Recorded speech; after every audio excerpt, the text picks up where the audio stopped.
Hello and welcome to Clear Waters, your channel. Tonight, Theists versus Unbelievers. Who is more logical? I have a little bit of an idea of who might be more logical. I don't know about you, but let's talk about this topic a little bit, and let's jump to it right away. Audio is working fine. Yes. Perfect. I'm live streaming on both horizontal and vertical live streams, and I have the Discord link at the bottom of the screen and on the chats for anybody that wants to call in and have a conversation about who is more logical. So let's go with this little presentation. Lower the music so I can concentrate. And then after the presentation, we jump into the chats and open the call lines. So, I'm going to present 5 normally conversations that take place between theists and unbelievers. Theists, people that believe in invisible entities, especially entities from other countries. Unbelievers are just sitting there doing their thing, and someone else comes like, hey, there's a God and he wants to save you. Unbelievers are like, oh man, here we go again. Why did I do wrong, man? So let's go with these 5 typical conversations that take place between theists and unbelievers. Who is more logical? Let's go with number 1. The origin of the universe. A theist would say the universe could not have created itself. Therefore, it must have been created by God, specifically the God of Israel.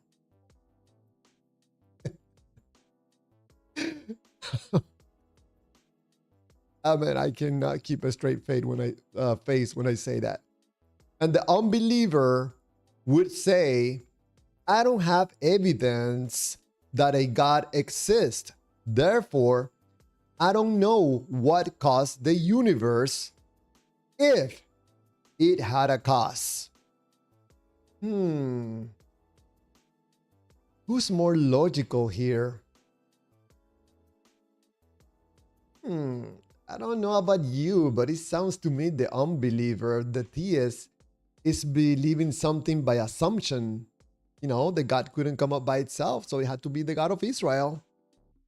No, doesn't sound to me very logical. Sounds to me like wishful thinking, believing by assumption, maybe a little bit of ignorance about some things. I don't know. I might be wrong. That's why I like to have these conversations. So let's go with number 2 of these 5 typical conversations between theists and unbelievers in invisible entities. Number 2, where did God come from? The theist would normally say everything that begins to exist needs a cause.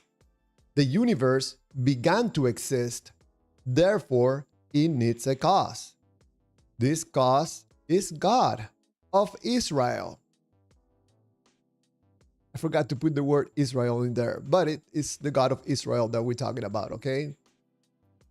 Unbeliever will say, if everything needs a cause, what caused God? Uh-oh, that's kryptonite for the believer, for the theist. No, what are you talking about? God is never created. He's the forever guy. I asked the question, who sounds more logical when it comes to where did God come from? If everything needs a creation, man, someone had to create this God. Maybe in Israel was created. Maybe that's why they call him the God of Israel. I don't know. Maybe it was created. The cause of the God of the Bible comes from Israel. Wow. So let's go with question or conversation number 3 that typically happens between theists and unbelievers. So which God? Theist, something created the universe, therefore God exists. Unbeliever, even if I accept that something caused the universe, how do we get from that conclusion to the God of Israel? Oh man,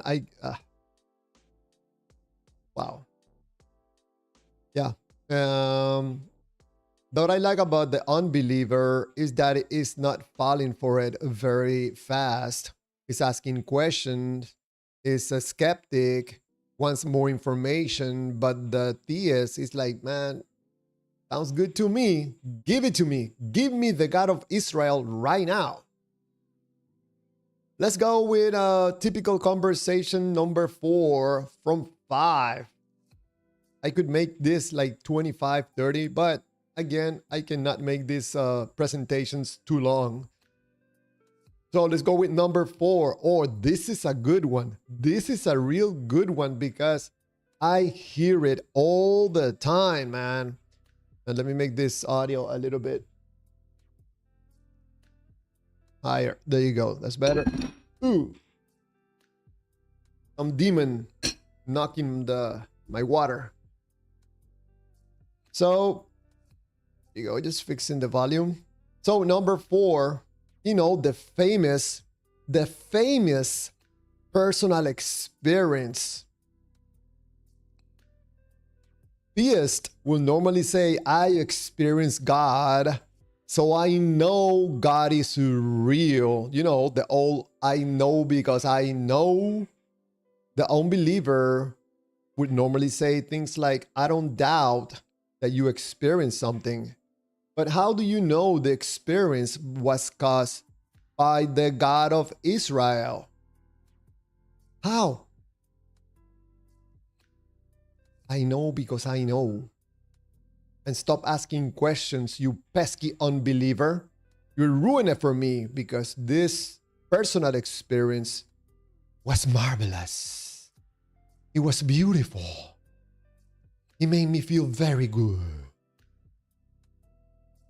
Now, let's go with last one, number 5 of this hilarious conversation between someone that believes in invisible entities and someone that is not easily fooled, normally called unbeliever. Oh, I spot a mistake. Hold on, before I show it. There you go. So number 5, you cannot prove God doesn't exist. Ha! I got you. Ha! I got you. The theist will say, you cannot prove God doesn't exist. You see, I'm very smart. Oh. The unbeliever will say, I cannot prove the non-existence of something you have not proven exist. Man, the theist is like, what did you just say? Can you repeat that for me, please?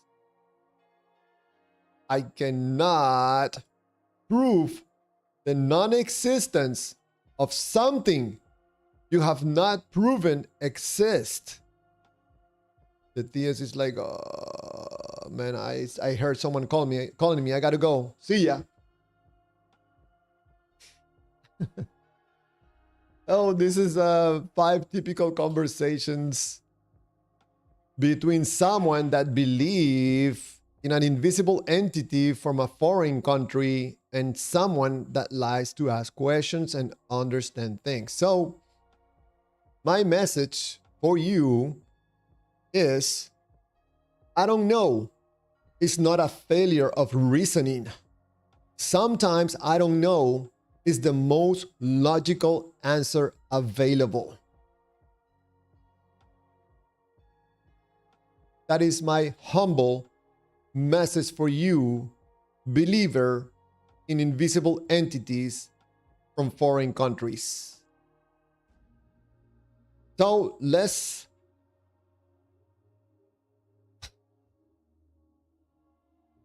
and this image.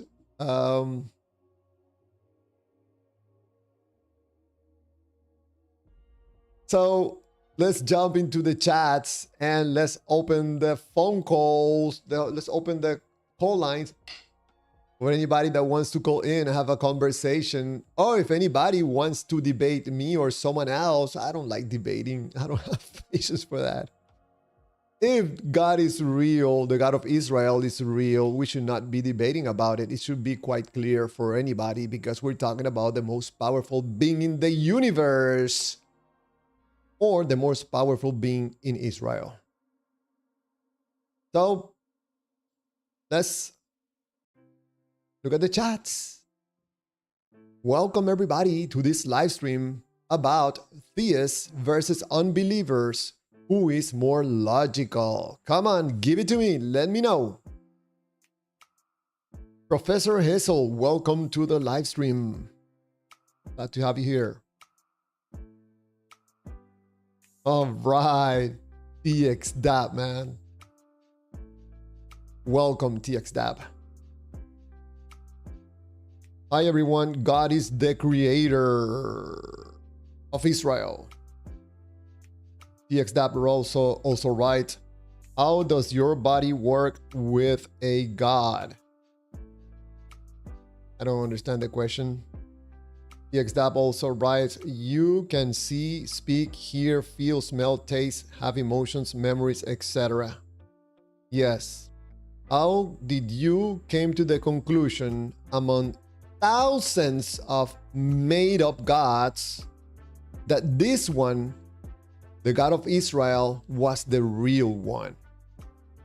Probably because the information from this God got to you.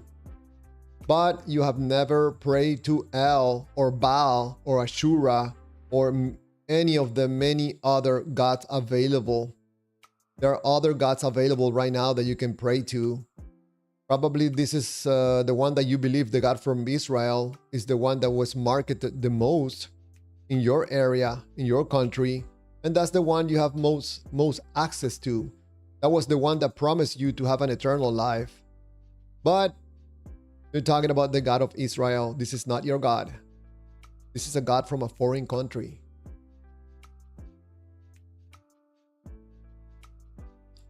Out of Babylon, welcome to the live stream. God is love. Your body works with accordance with this. Whatever you do so of some variant of love. That still doesn't make sense to me. Out of Babylon, I don't get it. I don't understand it. I don't see the practicality of what you're saying. What can I use that for? Like to make me happy for 2 seconds or maybe a minute. Like, wow. God is love. Wow. Oh, excuse me. I gotta take out my garbage. TX because he is the only true God among the thousands of made-up God. This is the real one, the one from Israel.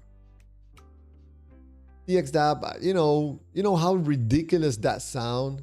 Absolutely, amazingly ridiculous that sound. Most likely, whatever good feeling you're supposedly getting from this God of Israel, it is you producing these feelings that you're getting.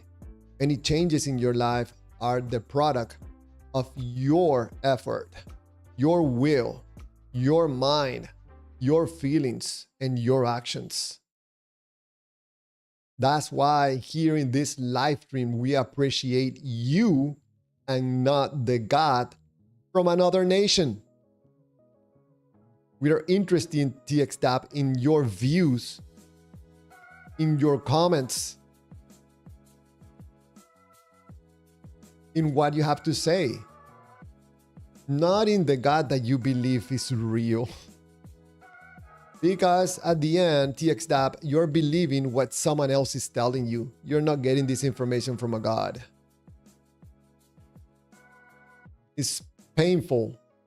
It's painful, to be honest, when you have been dependent on an invisible being from a foreign country for so long. I know. You just gotta be patient. You'll figure it out. Out of Babylon is asking, why do you work? Why do you even take a shower? So I don't stink. That's the reason I take a shower. And the reason I work, so me, my family, and me can eat. TXDAB writes, not to the ones with faith, the truth has sound to it. So the truth of the one God from Israel among many fake man-made God, that's the one you resonate with. Therefore, that is your truth. The truth of the Lord of Israel. He made a covenant with his people, not with you. The God of Israel is like, yes, TXDAP, yes, you can love me, but stay on your side, my friend, because my people. TXDAP also writes, he proved to me he's a very real. He changed my whole life. TXDAP, I'm gonna go to, let me see.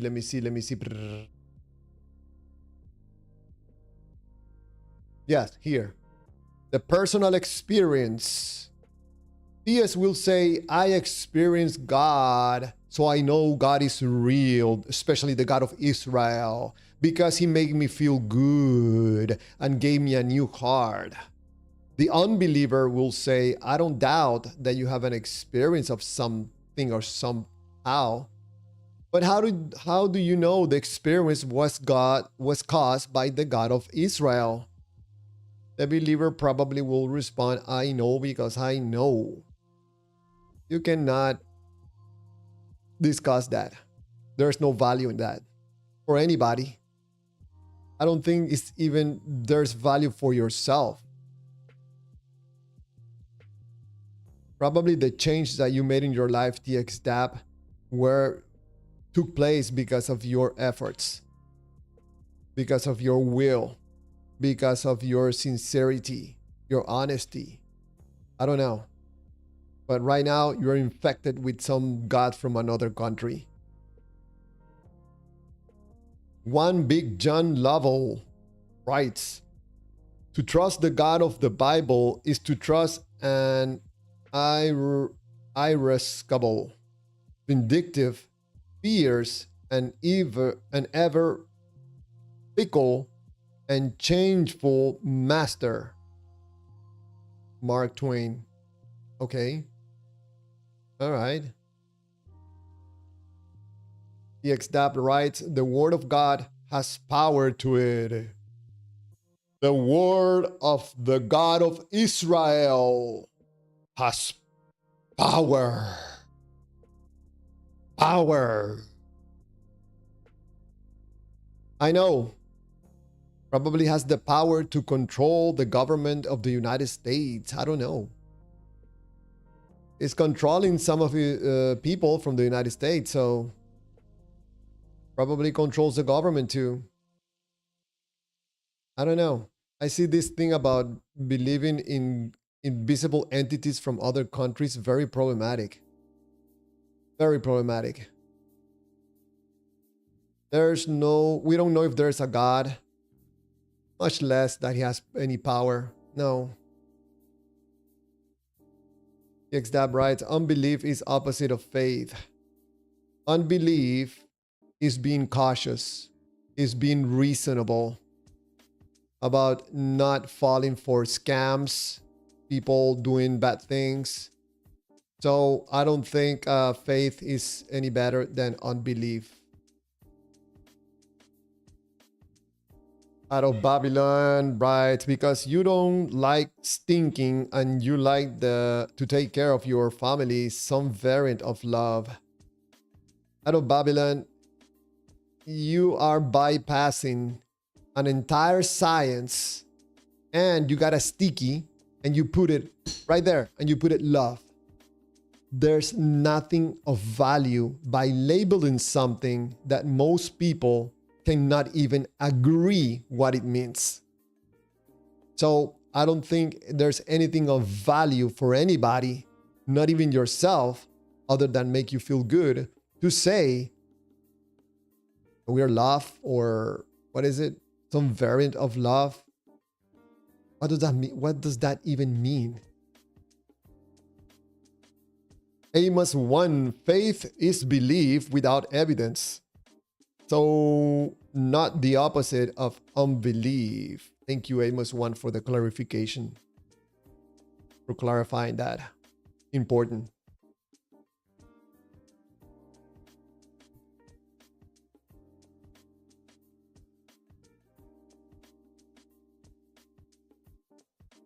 And what did I do? There you go. Out of Babylon, right? I agree. No belief. Know thyself. That I like. Know thyself. I think we are very ignorant about ourselves and how we walk this world. Because we're so focused on entities from other countries. DXDAP writes, so serve your God, but I will continue to follow Christ Jesus. DXDAP, I have no God. I only have my family and myself, friends. I have a country and this world and my fellow human beings. I don't have a God. I'm not in need of a God from another country.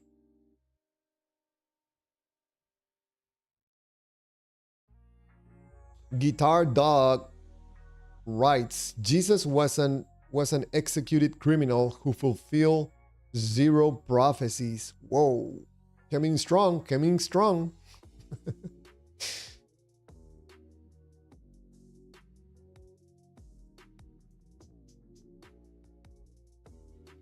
TP Seeker at TXDAB, what is your first commandment? TXDAB, just keep living. TXDAB, just keep believing in an invisible entity from another country. Out of Babylon, all power comes from love. What does that even mean?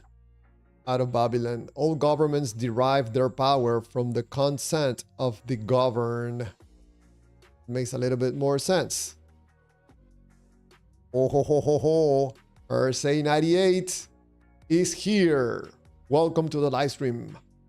You clear waters don't know if there is a God. Nope, I don't know. I don't understand why people believe in invisible entities, especially invisible entities from other countries.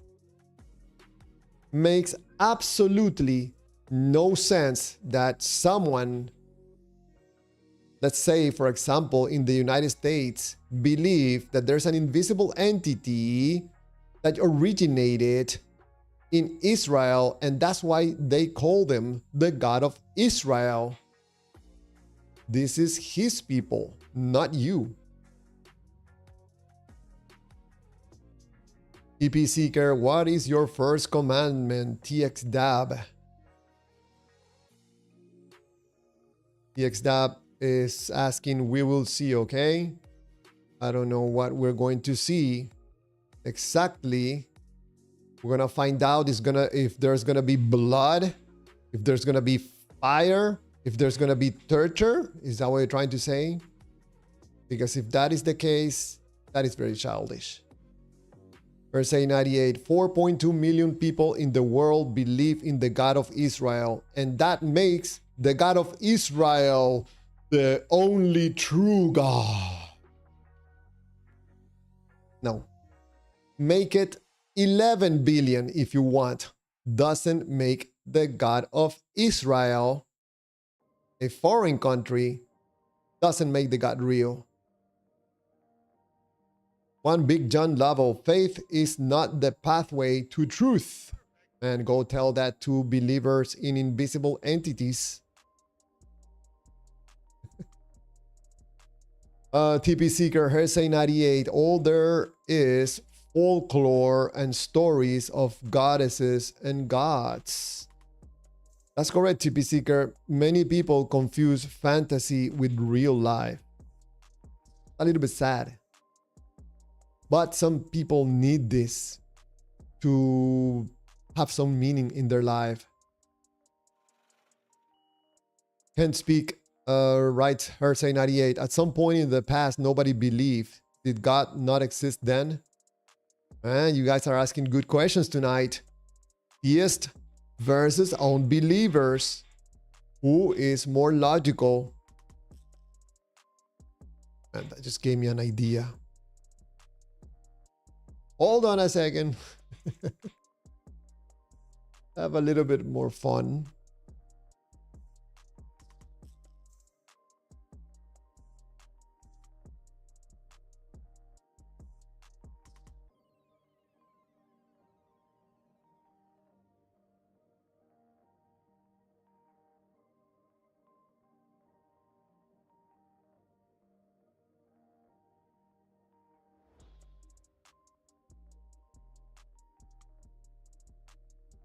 Make it more fun.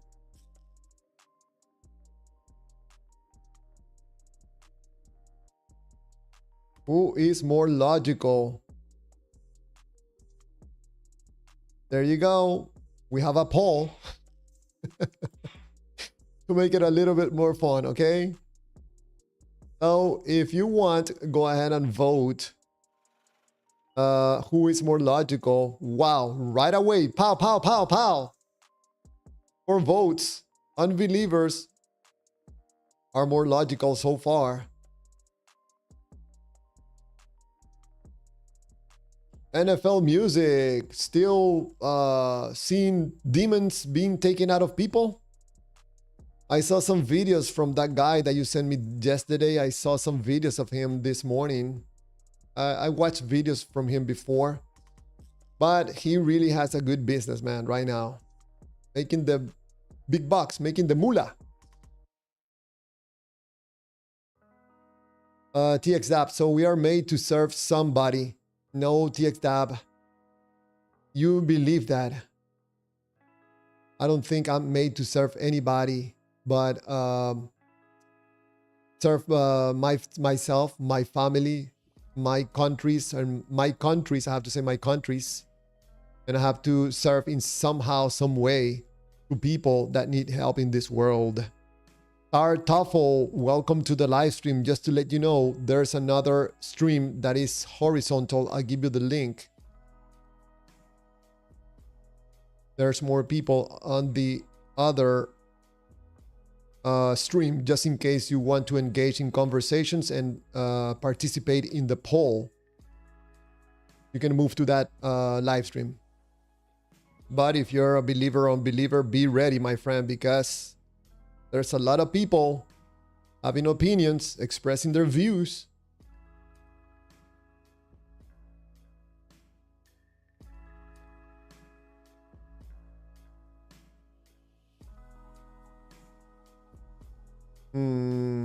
Her say 98 copy pasting stuff from some magical book that talks about a god from a different nation.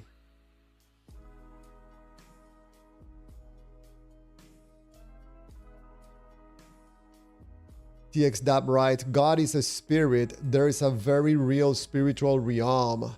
How many times, TXDAB, have you been to this spiritual realm that you can be so sure to tell people in a public forum that there's a spiritual realm? Because if you don't have any evidence for that, some people could think that you're just lying. That's not good. It's not good for credibility. So if you're gonna say something like that, maybe just try to prove it somehow, you know? It helps with the credibility. We don't know if there's a God. We have never seen spirits. Everything you just wrote right there, man, is very problematic. Out of Babylon, voting is a joke, is an illusion. Not so fast, my friend. Not so fast. Today, I wrote in a video to Tucker Carlson because he was talking about voting system, and I very humbly sent him a message. Hey, I would like to have a conversation with you if you're interested in knowing about someone offering a new form of government. Let's see what he says. I don't know. I'll send messages to other people that might be interested. I already tried to contact Bukele from San Salvador. No answer.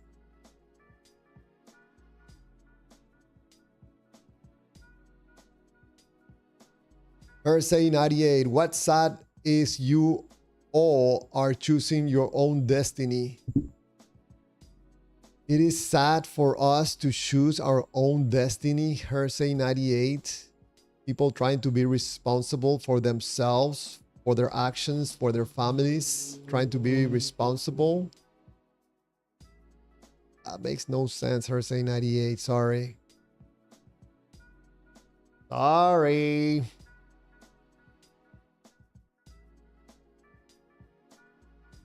I don't know if you can read the smileys at the bottom. I don't know if it's too small or what.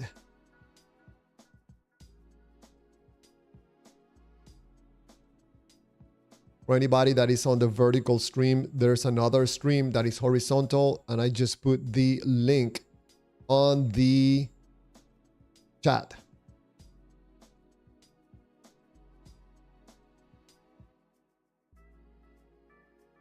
You see, TXDAP, people are asking for proof of this spiritual realm you're talking about.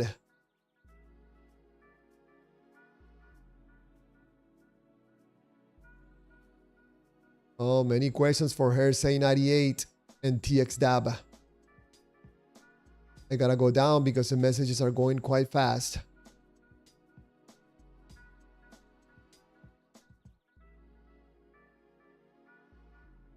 If anybody wants to have a conversation with myself or another viewer on the live stream, you can both connect and have a conversation. I'll moderate it.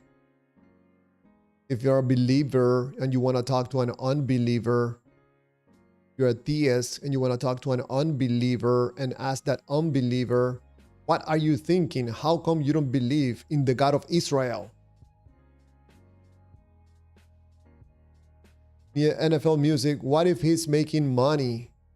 Man, make money with something that is of value, but not by fooling people and creating this whole theater about some invisible entity from a foreign country.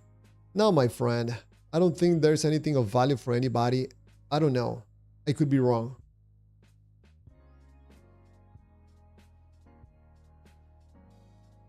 I have to go down. I have to go down.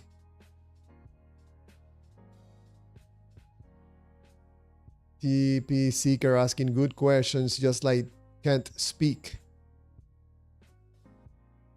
So that's interesting. Unbelievers ask questions believers or theists write comments like if there were facts. That's interesting. TXDAP writes, so you agree we have to serve somebody. Why not serve Christ and receive a good life now and everlasting life in the end and be forever happy with the God of Israel? That sounds absolutely ridiculous, TXDAB. This is like someone that believes in fairies and you're going to be happily ever after with the fairies. TXDAB, I don't know, man. That sounds sad. I know you're going to figure it out, my friend. I know you're going to figure it out. Remember, repeat to yourself over and over, the God of Israel, the God of Israel. What is he doing in the United States? What does the God of Israel have to do with the United States? What does the God of Israel have to do with me? How did I come to the conclusion that the God of Israel is the real one among thousands of made-up gods? This was in the culture of making up gods. Man, that poll is quite leveled. Unbelievers apparently are more logical, 55%.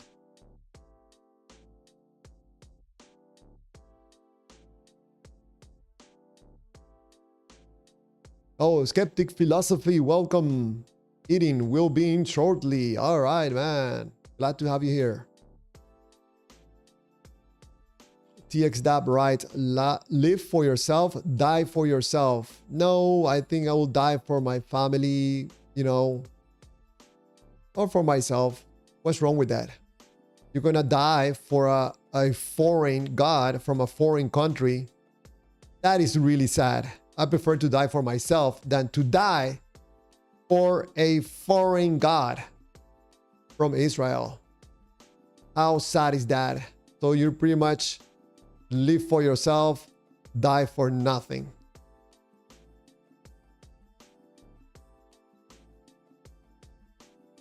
Out of Babylon, whether one lives or dies, he does such to the Lord.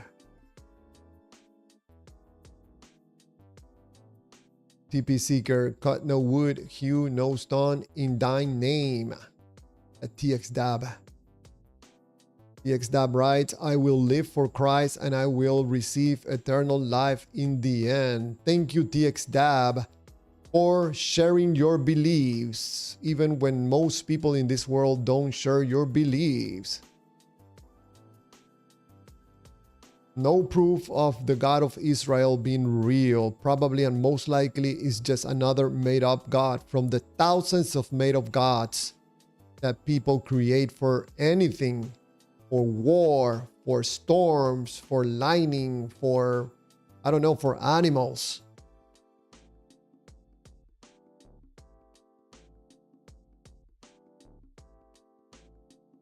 TXDAB, we know in whom we believe. Can't speak response for selfish reasons. TP Seeker, odd how theists despise what they're written in their religion's text at Clearwaters. Yes, most theists will omit the words Israel and they will call it God, but it's the God of Israel, not only God. I know why they omit the word Israel, because it's a little bit problematic that you're worshiping a God from a foreign country. NFL Music, that's a poor argument. Just to say it's not true when it's everywhere and you can't even participate in it. I don't know what that comment is for or in reference to what. TXDAB writes, the preaching of the cross is to them that perish foolishness, but unto us which are saved is the power of God. See, TXDAB, this is not you. This is not you, man. You're not gonna fool me.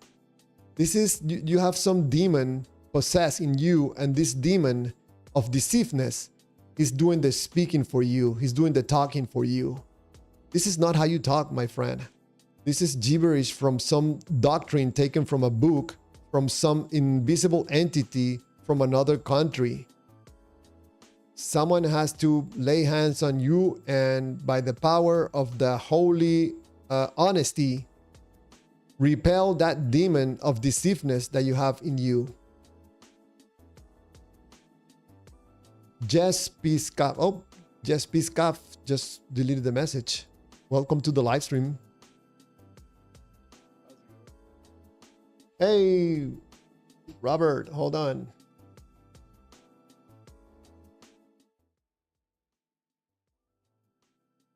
You have your dinner already? Yes, I've been eating and kind of working on a side project at the same time, but yeah, well, thank you. Thank you for taking a little bit of the time to join. Appreciate it. Hey, no, I always enjoy your stuff, man. Enjoy conversating with theists. What do you think about the title, Theist versus Unbeliever? Who is more logical? Yeah, I mean, that's a pretty easy one for me, but I don't know. I guess they would say the same as far as logic. I just think that one is obviously more inspired by emotional sentiment than the other one is. One gets a lot of reward, the other gets no reward whatsoever for holding that position. And interesting that you say that. Yes, nobody gets any rewards for just asking questions. Yeah. Plus, I think this picture that you have up here, the universe could not have come from nothing. Oh, it just changed for me now. That's such a weird one. Like this argument is still even a thing. There's like 5 immediate propositions that are regularly put forth on this subject that have all kind of sub propositions. First of all, your first answer to this could be, and we're just talking about possibilities, not that we know that these things are. But when people say, how else could the universe have come to be? Well, the universe may not have come to be. It may not have a beginning. And there's multiple different facets to that, whether we're talking about energy conservation and we're really talking about an expansion. If we're talking about the energy just is the universe, all that energy could have constantly and always been there. And we're just talking about a state change. Or you could say the universe arose from a prior physical state, that there was another existing physical state before this state, and we wouldn't know anything about that state. Or you could say that the universe is the result of a quantum event that isn't quite a physical event, but it is an energy event that works in a field. Or you could say that the universe is a necessary feature of reality, that is the existence of the universe is somehow like fundamental or necessary in the same way that they want to posit the God character is. Or you could even say our universe is a part of a larger multiversal reality, and that it's just one small part of a much larger systemic and continuous event.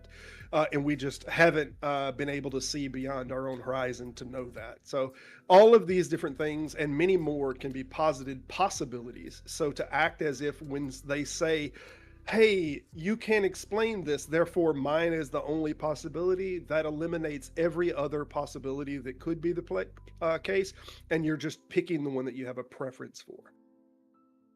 So what are you saying? That the universe was not created by the God of Israel? Not saying either way, but to act as if, oh, well, you can't know it for sure, therefore we get to posit our God and put it in this place, that's just nonsense. They have an affinity for that being the answer, and they act as if our lack of certainty means that they get to insert it.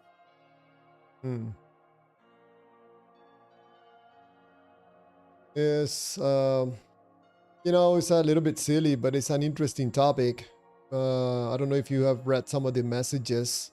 I have been reading a little over here. Yeah, I mean, it's like some believers don't even care about engaging in any type of conversations or asking questions. They just gonna tell you what they think are facts. God is real. God is the creator of the universe, and not even contemplate having a conversation with anybody. That's worrying. Yeah, it's confidence. It's the certainty that they desire. I think there are certain people that have better predispositions towards, like there are certain people that if they don't have a level of certainty and absolute confidence, that they don't know what to do with their lives. They're just like this a low resolution view of the world, of everything being black and white, everything is up, down, left, right, and everything's just so cookie cutter. That's something that it gives them a lot of certainty, and they can organize their very low resolution, uncomplicated view of reality around it. So it seems to me that I think that probably more and more people are coming to the understanding that this God is very extremely emotional. People believe in this God because of emotional reasons, most likely, and probably on most cases. Sure, I don't know. I would say those that come to it, but it has an emotional pull. But let's not underestimate the power of learning something when you're young and credulous. You know, when something's passed down to you and you're taught this is the way, you know, the world works, this is the way reality works, and you have family members that you trust that tell you this, then it's not uncommon that we see most people stay inside of the religion of their parents. You know. Hmm. Or not necessarily emotional, but I think still there's an emotional factor because Sure. when children are handed this belief, there's an emotional like, Connotation. yes, because you don't want your parents to feel bad and make them feel bad because you turn your belief away from the God that they also believe. Sure. So even if they're not attached to that God directly, they're still doing it because of emotional reasons that doesn't have to do directly with the belief in the God, but not trying to not feel bad about doing something that is going to hurt the feelings of someone in the case of the parents. Yeah. Yeah, it's not it is hurting the parents, and that you kind of want to have loyalty to that. There's Mhm. this internal drive, but I think there's also this like flying out of the nest kind of thing too. Like there's comfort in what you've already been told is the case, and as long as you just keep following the trotted path that has already been laid out for you from generations to say, "Oh no, this thing is true, don't question it." Then questioning it and pushing against it's the uncomfortable position, you know. Mm. It takes a lot of work to try to understand it more deeply and higher resolution, so to speak. Well, if anybody on the live stream is not in agreement with Robert or myself, you're more than welcome to call into the Discord link at the bottom of the screen. And also the link is on the chat, pin on the chat. It's a Discord link. You can click it or copy paste it, and it will take you directly to the server where you can talk to us and probably, I don't know, provide your view, share your views, or maybe you're not in agreement with something, or you think that we have something wrong, we have some wrong information. Yeah, I kind of always want to know the most logical claim that there is this thing. Like, what's the strongest, like, we followed necessary conclusions to come to that there is this thing. And what you had on the screen earlier seems like what we hear the most. We hear like the argument from first calls, or the maybe some of Aquinas's like argument from motion, which is kind of now reduced to what we call the argument from first calls. So they'll say, well, you don't know what caused it. And this is still an argument from ignorance. It's arguing you don't know, therefore I get the posit. Um, and we can have other things that could fill that in. There's many other hypotheticals that could fill that in, or there's other, maybe we're in a simulator. Does that mean that the driver of the simulator is God? You know, then Hmm. maybe it's just a programmer of a software. Maybe we're all sitting on the simulator, and the simulator doesn't allow us to even think or know that there is a simulator because it's all. Yeah. So there's just so many different ridiculous and wild theories that we could throw out there that are unfalsifiable, that would offer other alternatives to say this isn't the only answer or explanation.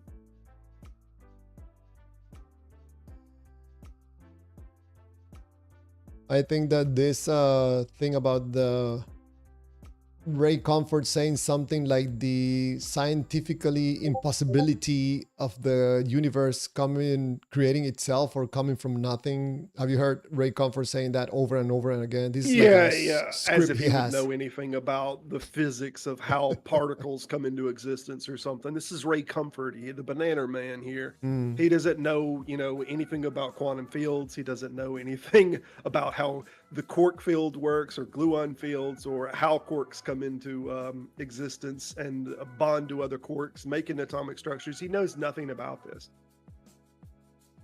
He thinks that by repeating that over and over and over again, he thinks that he's going to make it true or correct or accurate. Yeah. NFL music, man. People not in very agreement with what you have to say or your views. I wonder, how old are you? You don't have to answer or tell me, just more or less. Over 20 years old, over 30 years old. And let me mute the Discord.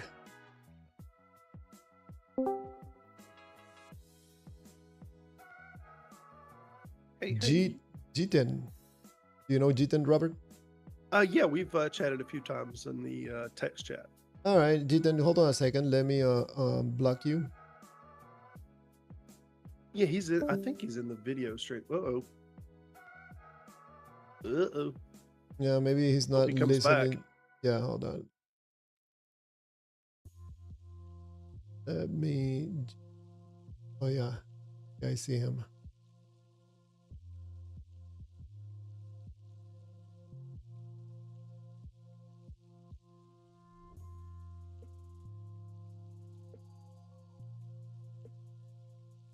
Yeah, if you can tell him, please. Yes. Yeah, I just messaged type to him.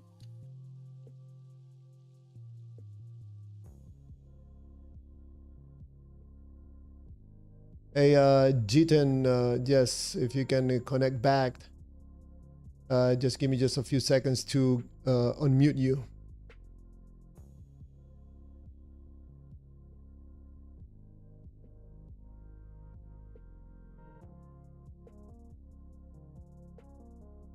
And something happened to the vertical stream. What in the world happened? If anybody listening on the vertical stream, some glitch is happening on the vertical stream. I'm gonna have to get out and get in. That's on the vertical stream.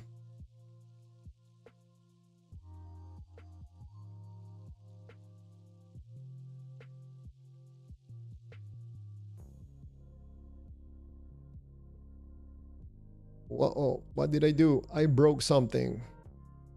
I don't know. I hope somebody jumps in quickly here, though, because I'm fixing to have to abandon y'all for a little bit in about 30 or 40 minutes. Need to help my wife with something. Might be back on after that if you're still around. And today's Friday. Oh, yeah. In regards to the poll, now it moved on the side of theist. Now it says that who is more logical? Theist by 56%. Yes. So does that mean that we have more believers and theists on the live stream right now? Is it possible? That's definitely what it means. 16 votes. Interesting. We broke a record. Apparently this question is has a little bit of value for people. Awesome. I don't know. Let's see how this poll ends. But right now, theist, 56%. Who is more logical? Wow. Yeah. As if that was deterministic of reality one way or the other. We have more believers on the live stream probably. Yeah. But let me see. I'm just flipping through the 5 questions that I did at the beginning in the presentation. Just as a reminder, number 1, the origin of the universe. Theists will normally say the universe could not have created itself, therefore it must have been created by God. Unbelievers will say, I don't have evidence that a God exists, therefore I don't know what caused the universe if it had a cost. Yeah. I mean, we have some decent concepts by people who are head academics in their field of physics, whether it's quantum field or other things. But do we know in any strict sense? No, we don't. It's just, it's so weird. Anytime you do a proposition, it's like if you put this in a formal, like logical structure, and you say, we don't know this, therefore X. Like, how could you could just as easily say we don't know this, therefore Y, therefore Z, therefore A. So there's lots of other propositions you could put in there. So how did the universe, first come to be? They insert their God, but we could even play with gods and be like the flying spaghetti monster. The FSM church was totally right, and his noodly appendage reached forward across the galaxy and formed the stars. Maybe this is how it was created. They seem to both have the same amount of evidence. So I think it's just super weird to say that this is what happened because someone else might not have a good explanation or know how the thing come to be. NFL Music, you said you're 22 years old. Very young. Just probably many people saying that that guy, I don't remember his name, Lorenzo guy, is a scam. Probably people are saying that for a reason. Hey, the Catholic Defender, give me just 1 second so I can unmute you.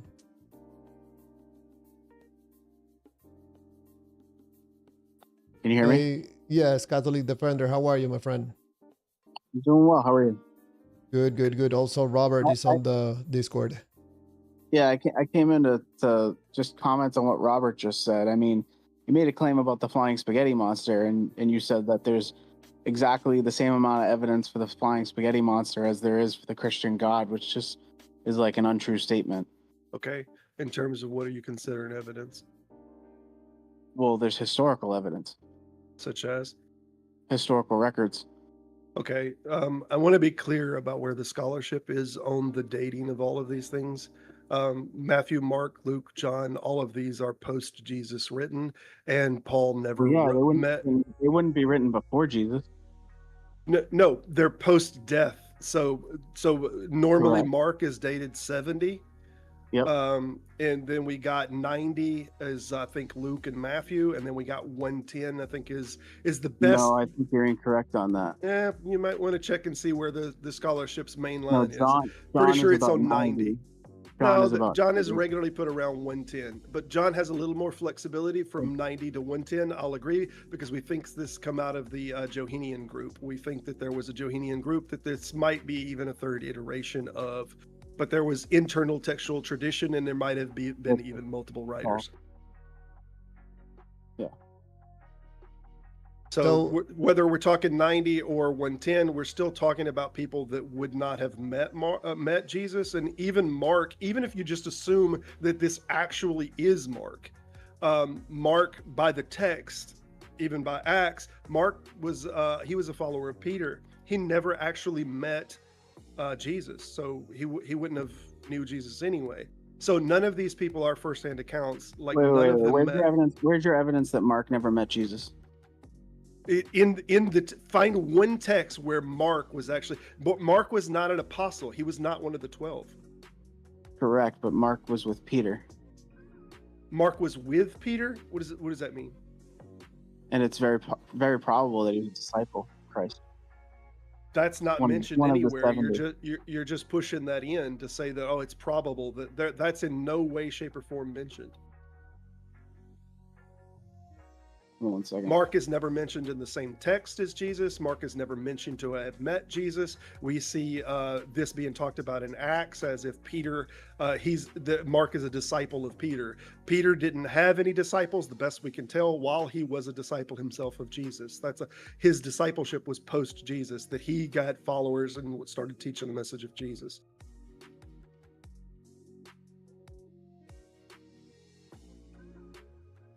So I'll say again, I think the scholarship is pretty firm that Matthew, Mark, Luke, or John are not written by someone. Regardless, your original claim is false. Your original claim is that there's equal evidence to the flying spaghetti monster as there is to Jesus as God. The Catholic Defender. Okay, but there's no firsthand account. There's no firsthand account of anyone who met Jesus. That is exactly this. What are you talking about, Matthew? No, Matthew is not a firsthand account. In fact, Matthew 9:9 even mentions Jesus, or mentions Matthew in the third person. It says this is when he met Matthew. The text never said it was written by Matthew. That's a post-attribution that Matthew wrote that text, and he actually spoke about Matthew as Matthew was a person, not as if it was him.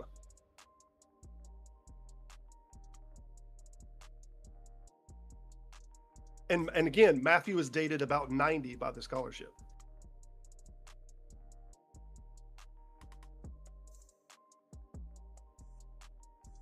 I mean, you're welcome to look this up all you like, but I think you'll find that the majority of scholarship thinks there is literally zero firsthand account of anyone who said they saw Jesus. Can you provide me the scholarship that you're referring to? I think you can easily Google this. I think it's pretty easy. You're just making a claim without evidence, then. Sure. How would I represent to you the majority of scholarship? Give me someone that you're referring to. Give me a reference. I tell you what, I'll give you 35. We'll just chat GPT it.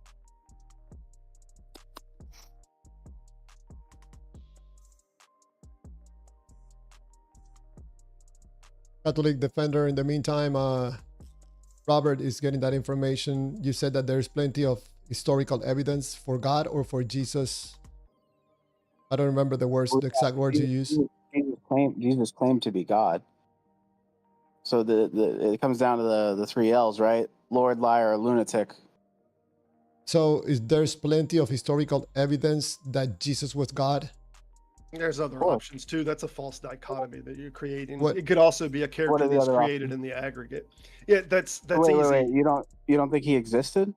No, I'm not saying that he didn't exist, but keep in mind that the name Jesus was one of the most popular names of that time. There's some scholars that suggest as high as 3% of the entire population of the Jewish culture in that area was named Jesus. In fact, Josephus wrote the War of the Jews and the Antiquities of the Jews, and he had a total of 7 different Jesuses that he mentioned in those texts. So it was a super, super popular name. And many of those people were rebel figures, whether it was the priest or whether it was even the Galilean rebel that was the son of Sabine. So Jesus, the son of Sabine, it could have been an anthropomorphization of multiple different people who were part of a rebel push against the Jews, and they were also named Jesus. Yeah.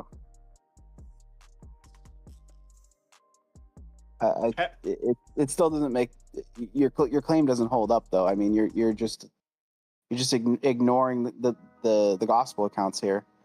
Like, we have gospel accounts, we have letters from Paul, letters from Peter, letters from John. Paul never met him, and we don't have any letters from Peter. Hold on, no, that's not what Paul wrote. Right, I know. Paul had a very heavy head concussion to start with. That not only did he fall off of his horse, but in addition to that, he was blind for almost a week. So we're talking about a very heavy head concussion to start with. This is what he claimed to have seen. Sure, but that still wouldn't be Jesus in the flesh. That would be a vision. Sure. Okay, so he never met Jesus in the flesh. Okay, how did he even know it was Jesus? Like, did he know what Jesus looked like? How does he even project this character? I mean, he has no reference. God of the universe. If the God of the universe reveals himself to you, you would know. Okay. You want the list? Yeah, you can send it to me in Discord. Okay, that's fine.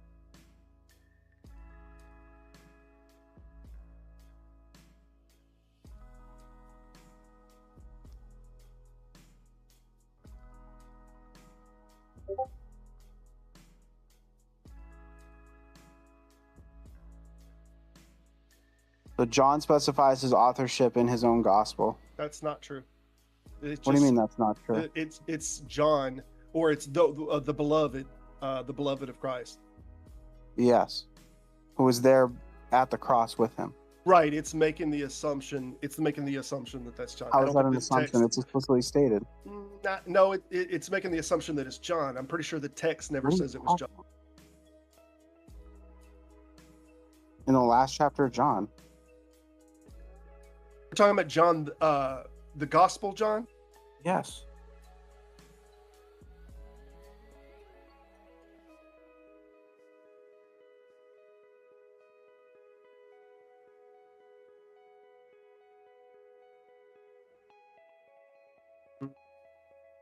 No. I see John 21 and 20. Who's bearing witness to these things and who has written these things. And we know that his testimony is true. Right, but that doesn't say it's John. It just doesn't. This doesn't say that this is John. We have other accounts. We have other accounts from around that from shortly after that say it's John. No, we don't. What are you talking about? Irenaeus. Okay, tell me the letter. We'll look it up and we'll look at the exact against heresies.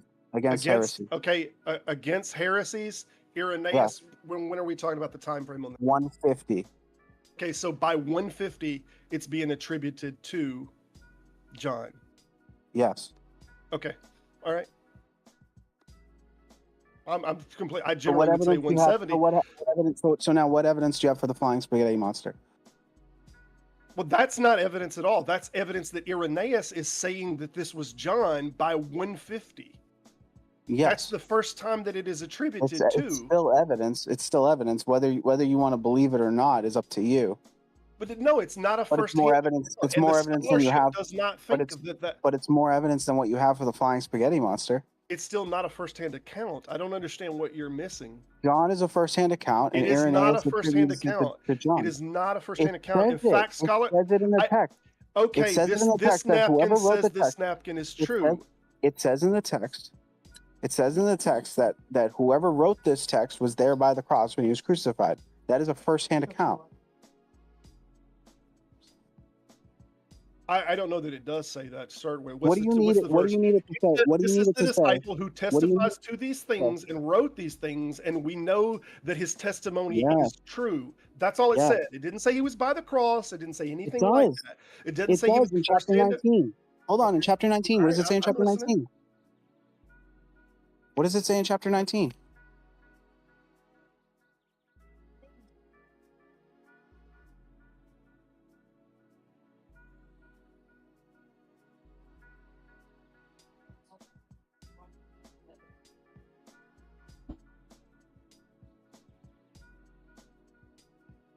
You know what it says in chapter 19? The disciple who Jesus loved. Yes.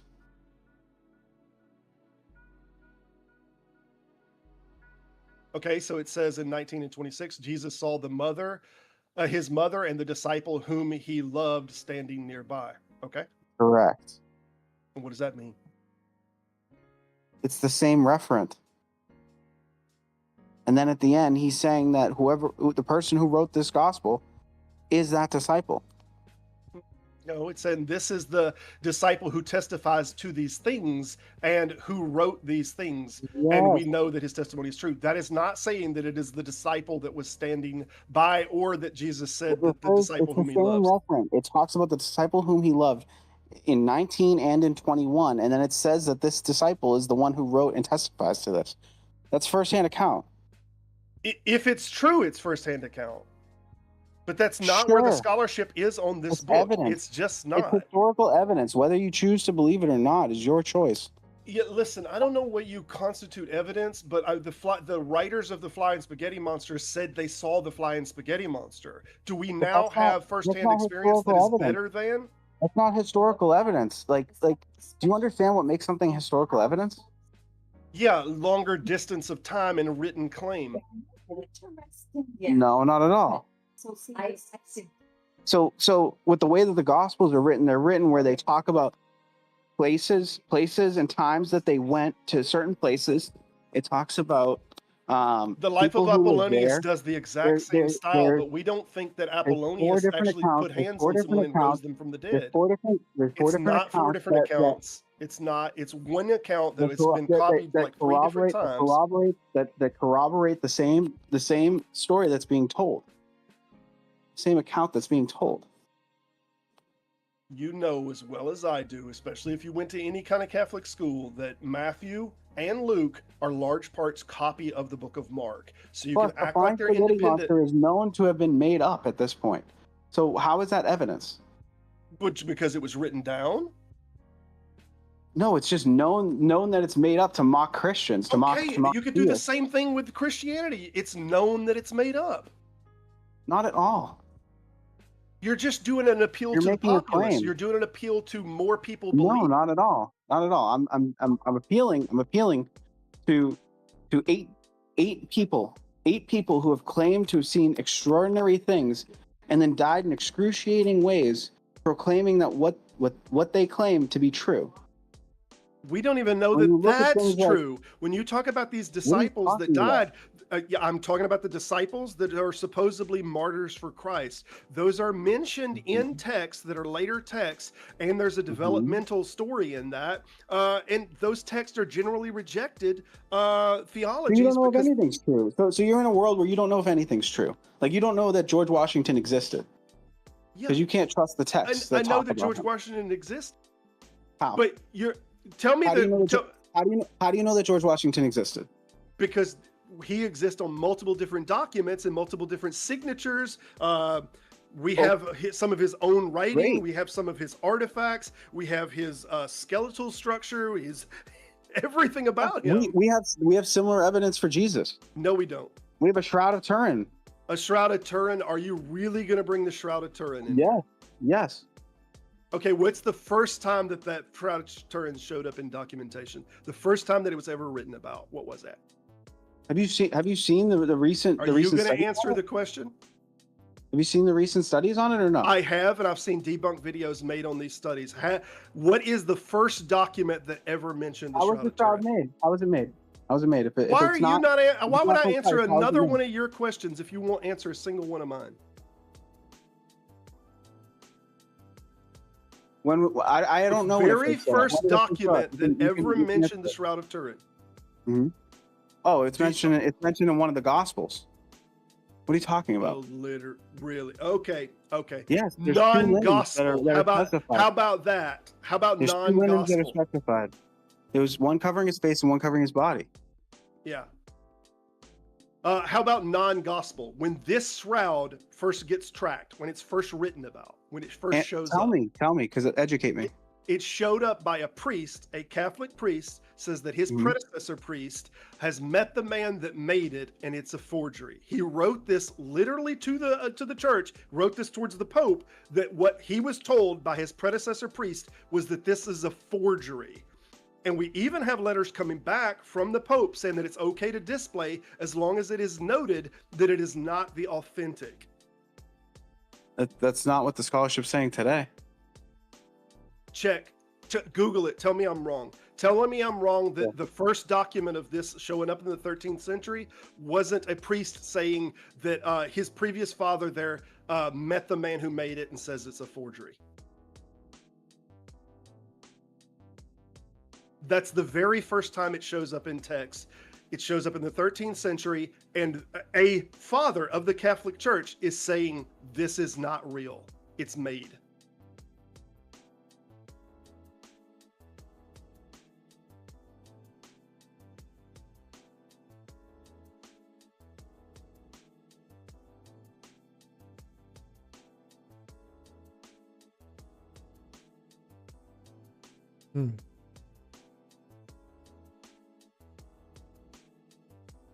So again, these are things that people try to tout as evidence, but when you do look clearer at them, or even at the documentation of them, they begin to really crumble.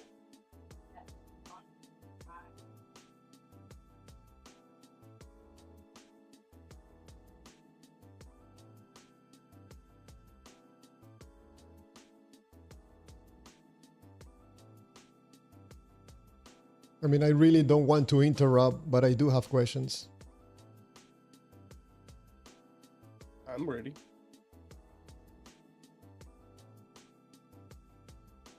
And that silence says a lot. Yeah, I think he's stumbling onto this Nicholas Orson. He's stumbling onto this father in the very early text. And I encourage you to read that entire letter that first claims that this shroud showed up and that, you know, that it's not real.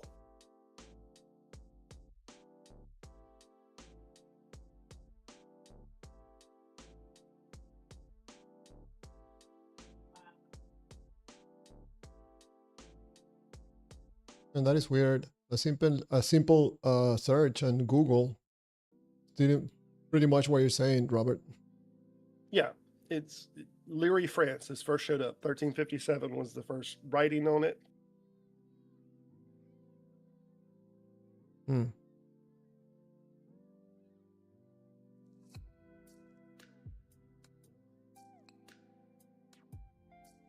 But that's something that really it needs to be read and understood. That whole letter from the Pierre gentleman. But I mean, the Pope even, and this is why the Pope will not authenticate that. The church, the Catholic Church, will not venerate that is authentic.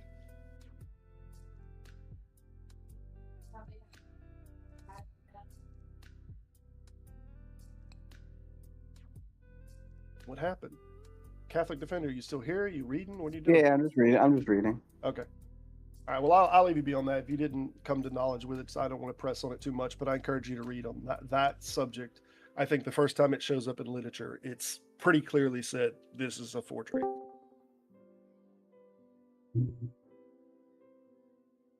Someone else just came in, I believe. Yeah, Nick, I think I have you. Let me double check that I have. Yes, you're unmuted anytime you wanna talk. Unmute yourself. I wanted to ask a Catholic defender about if there was any evidence that there was a God. Because as far as I know, even when I was a believer and I have my own Bible and participated in all these religious groups, I still don't have any evidence for a God. Do you deny all of the Eucharistic miracles? Of course, yes. Even the ones that are captured on video? Like which one? Such as Like hovering hosts? hovering hosts. I've seen David Blaine do that over the top of the pyramid, and Which video is that so I can look it up right now? The Eucharistic hovering host. Hold on.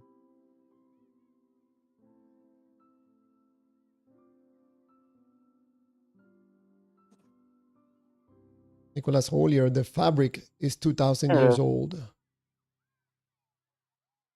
I am curious what the non-Catholics in here think about the hovering host, whether they Post inside chat. think it was real and think it was a miracle. Post inside chat. Okay.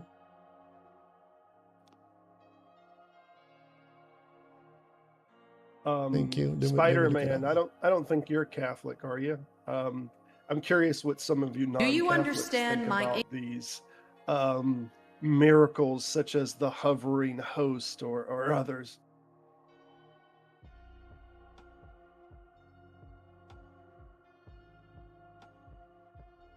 Let's see if I can play this video.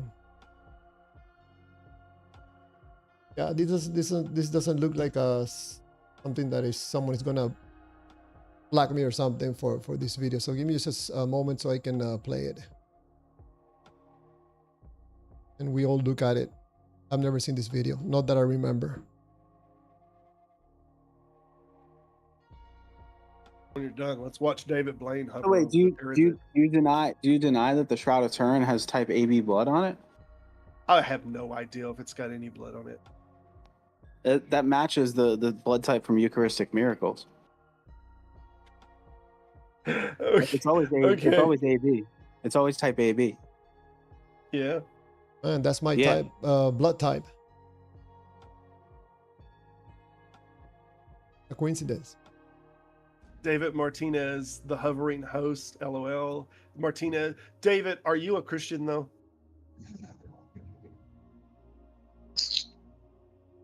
But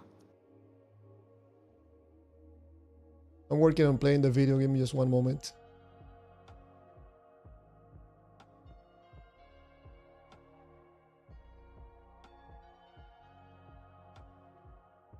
This is gonna play only on the horizontal stream.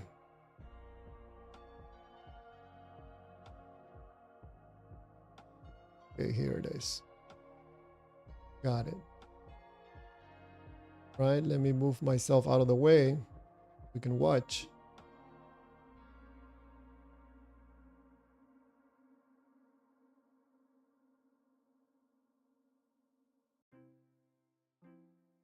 All right, let me stop the music.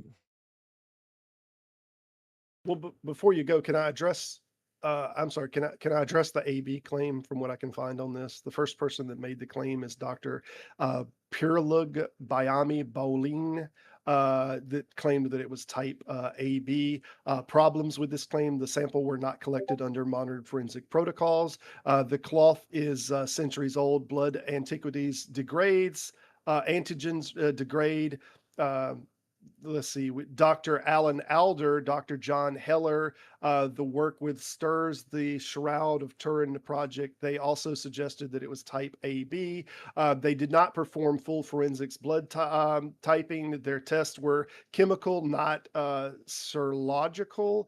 They admitted the results were not conclusive. Later, Shroud enthusiasts, many popular books repeated that it was type AB, but none provided new scientific evidence. The bottom line on the AB claim: no modern forensic lab has ever confirmed AB blood on the shroud. The claim rests on old, non-replicated tests with poor sample control.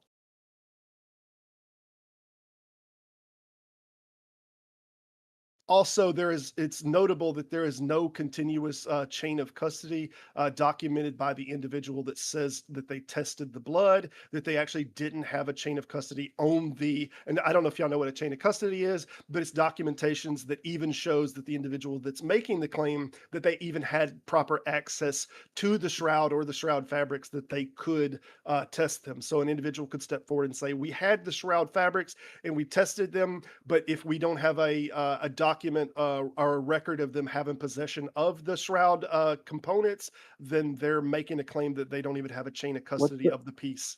What site are you reading from? This is just a quick Copilot search. Oh, so it's just AI.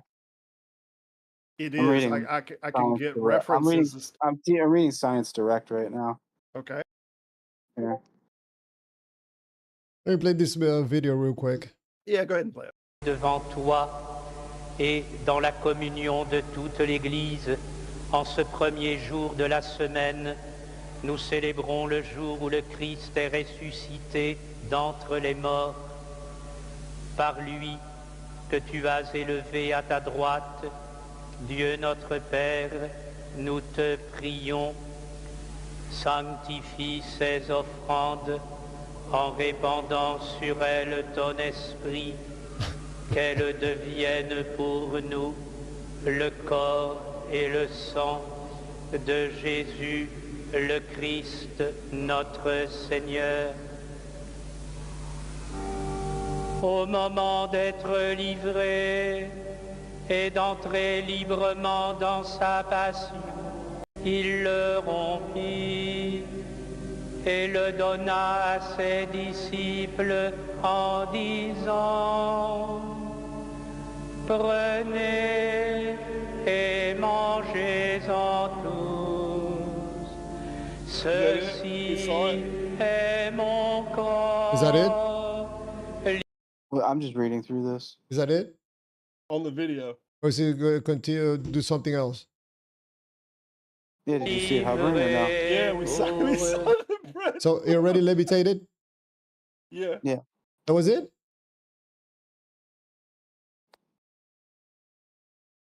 Yeah, there's been others where cardiac tissue has been found also.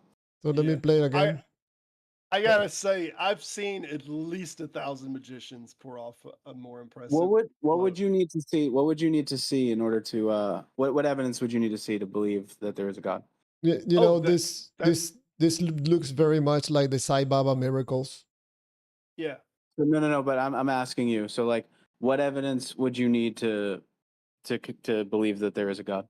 Oh, I'll even let you answer this one for me. Anything that would convince you that Zeus was real, would convince me that your God is real. So, like, whatever it would take to convince you that Zeus is real, I would use that. Zeus. There's no evidence that Zeus walked on the earth. Right. There is evidence that Jesus walked on the earth. Right. I heard the claim. Yeah. Robert. Yeah. Oh, So, but I'm asking you because that evidence is You not didn't strong say enough. anything about walking on the earth. You said about being God. You said what he evidence walked would it take? He existed, and he claimed to be God.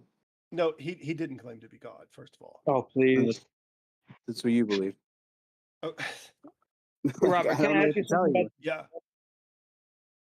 Yeah, I'm listening, Nick. do you think these guys are magicians? Do you think they're pulling this out of their behinds, or?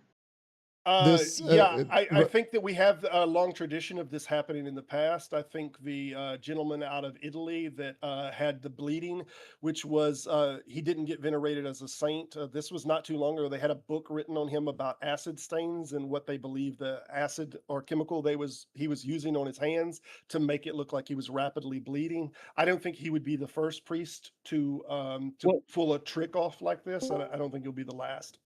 Let's just look at this video then. Just this one in general. Do you think anything fishy's going on? In the video that's on the screen, Yeah. Do you think David Blaine is doing this? no, I don't think David Blaine's doing this. I think this is so far beneath David Blaine. I think you could do this with a string. I think you mm, could do this with a fishing line. So, Yeah. so you think that you think that he's purposely doing that with a string? I'm not speaking it's to not. his intention. I'm saying you ask me if it could be. Yes, this can be done with a fishing string. We can absolutely set this up. it looks and more do this scene magnetic. and yeah. It Well, looks more whether magnetic. you're doing it with a magnet, you're doing it with a fishing string, or looking at the side of the actually the bread thing, you actually can't see the far right side of the piece of bread. So it's not impossible that behind the little metal plate that there's actually something that's lifting it up there. It could be a small metal plate underneath it. Oh, you know, I would like to say I saw the video. This is for me is absolutely nothing, zero, anything to do with a God. Nothing. There's nothing of evidence for anybody that there's something miracle happening here. I would expect more something like someone walking into a hospital and healing like 10 children. This is absolutely ridiculous that in the year 2026, someone would think that a flying bread, hold on, if you allow me, that a flying bread, piece of bread, is a miracle from the God of Israel. Yeah, that's an external critique because you're calling it bread. Okay. It's a What do piece you of wanna bread, call it? or maybe it's a piece of metal. You were not No, there. you understand it's an external critique. Yeah, Like it is an external. an internal critique of it would be that's the flesh of Jesus Christ. Okay. Sure. I think you're even perhaps a minority in that So it'd position. The It'd people be in the this flesh. Everyone in this call, except for the two of you, believe that. everyone Mm, in this call believe that that is the flesh of Jesus Christ. Yeah, Yes. Nick and Aaron both believe that. Yes. Absolutely. Okay. Well, well, as long as you believe, I mean, that's fine with me. But this is no proof or fact that there's a God. Nothing. No, zero. it's not even proof that there's a miracle here. I mean, And I've I'm seen showing- David Blaine do way I wanna- better tricks. I'm showing on the screen right now a miracle. This is a miracle. If it is the flesh of the God of the universe, then it hovering is a miracle. I'm showing a miracle on the screen right now. If build a castle with ifs. Guys from Discord, hold on a second, please. I can make biblical arguments for it. Robert, I'm showing a miracle from Sai Baba right now on the screen. He's speeding. Robert, Robert, from the It's beginning of history, majority of Christian guys, denominational Aaron, hold on members a He's never playing a second. video, y'all. Hold He's on a playing a second. video Hey on the guys, live just to stream. let you know, when I tell you I'm playing a video, nobody's Oh, listening my to you bad, on Javier. I the didn't hear it. live stream. Sorry. No worries, no worries. I know that you guys cannot hear the videos, but I was just showing a miracle happening on the video from Sai Baba. He was spitting a golden egg. Yeah, see it again. Replay it. It's playing right now. See, this is a God in the flesh. He's spitting out a golden egg. Right there, you can see it. It's very clearly on the screen. This is the incarnated God. Of course, I also don't believe that this is a God. Nothing to do with a God. These things are done to get people to believe, because probably most likely gets people more to go to their religion, and probably more money could be.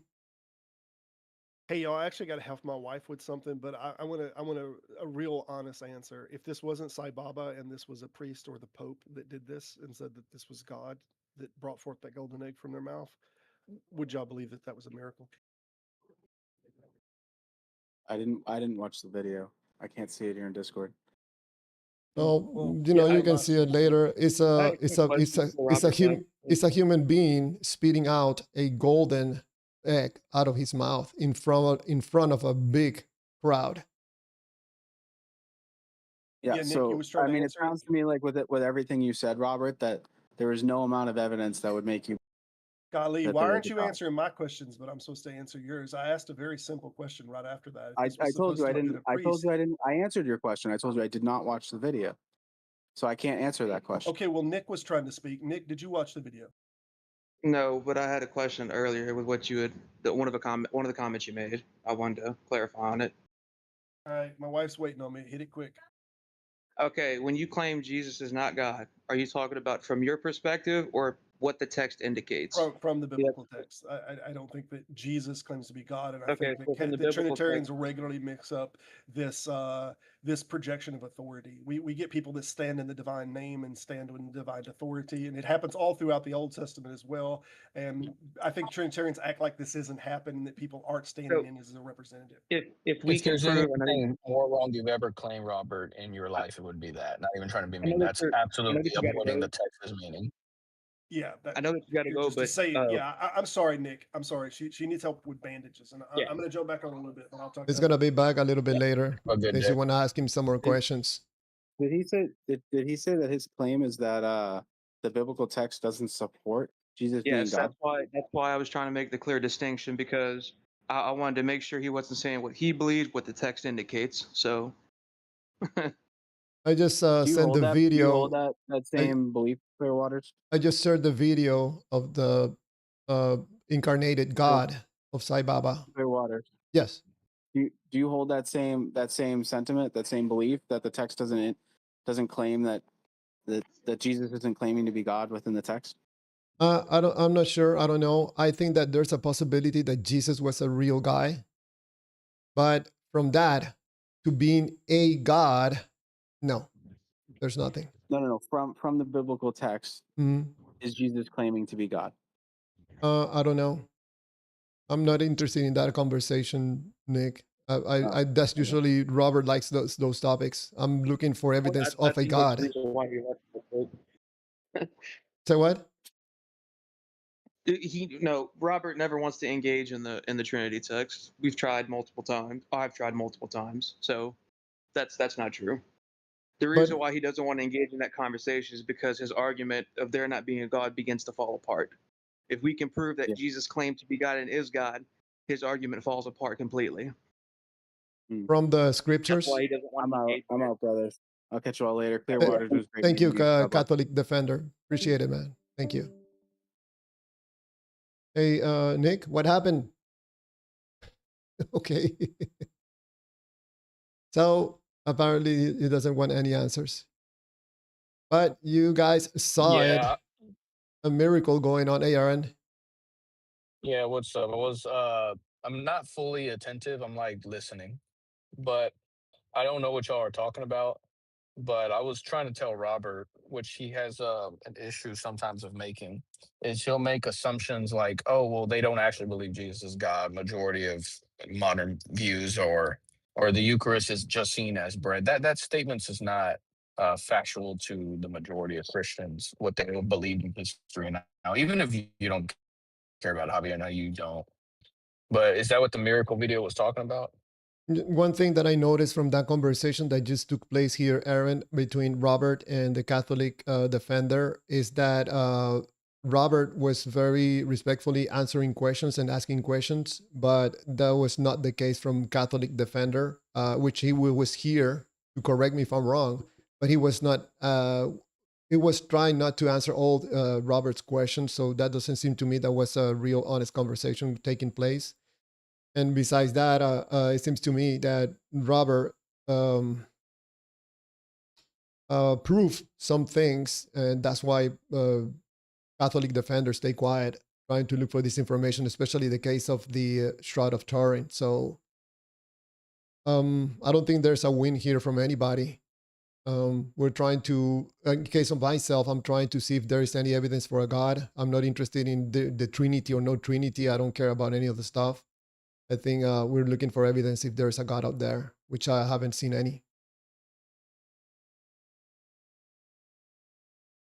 So I have One a other, question also, Javier. What would you dictate as evidence? Like, what would be good enough for you? yeah, that's the question that I wanted to respond from. I think it was Catholic defender that asked that question. You know, if God steps in front of me, what do you think? Before I answer your question, which I will answer your question, Aaron. What do you think is going to happen? Do you think I'm going to go into emotional state right there, or I'm just going to stay neutral? What do you I suspect could honestly happen? think I think you may believe it, but you would not ascend to it. Like you would not give your worship to it. I feel like you'd rather not worship it if it was real, even if you believed it was real. Yeah, I think that if God, I don't know, probably or Jesus maybe comes down and he's flying down and stands in front of me and he tells me, Javier, this is me. I'm here. I'll probably be impressed by the flying, but I would ask to have a conversation with Jesus and to explain many things. Like, for example, why did he and his father chose an act of violence to demonstrate love to humanity? It seems to me a very horrible plan. And why the whole game salvation thing? I would have many questions. I don't think I would jump into believing. I would probably think this is the devil or probably an alien taking some other That's what I shape. thought you would say. Yeah. Yeah, so I'll be very cautious. I will not get on my knees and start worshiping without really understand what's going on because I could be being fooled by Cool. something else that I don't understand. It's very problematic. I will not jump to it now. I see. All right, I'm gonna leave you to it, Javier. I just wanted to peek in and see what's happening, but everybody basically left. But I'll leave you to it. Thank you, Aaron. Appreciate it. Thank you for the questions. Well, wow. That was an interesting conversation between Robert and the Catholic defender, which I don't think it did very good defending there, but I appreciate that he joined and tried to have a conversation, which I think it didn't go very well. When you have a someone answering and asking questions and the other person is asking questions but does not want to answer questions, I don't think that's a very good conversation going both ways. So this normally, I noticed that this normally happens with a theist. Doesn't want to answer questions, very, avoiding answering questions. So, but anyways, whoa, we broke all records, 29 votes. And apparently unbelievers are more logical with 66%. Wow, but we still have a little bit more than an hour to go, so let's see what happens at the end. Let me show that poll. Excuse me.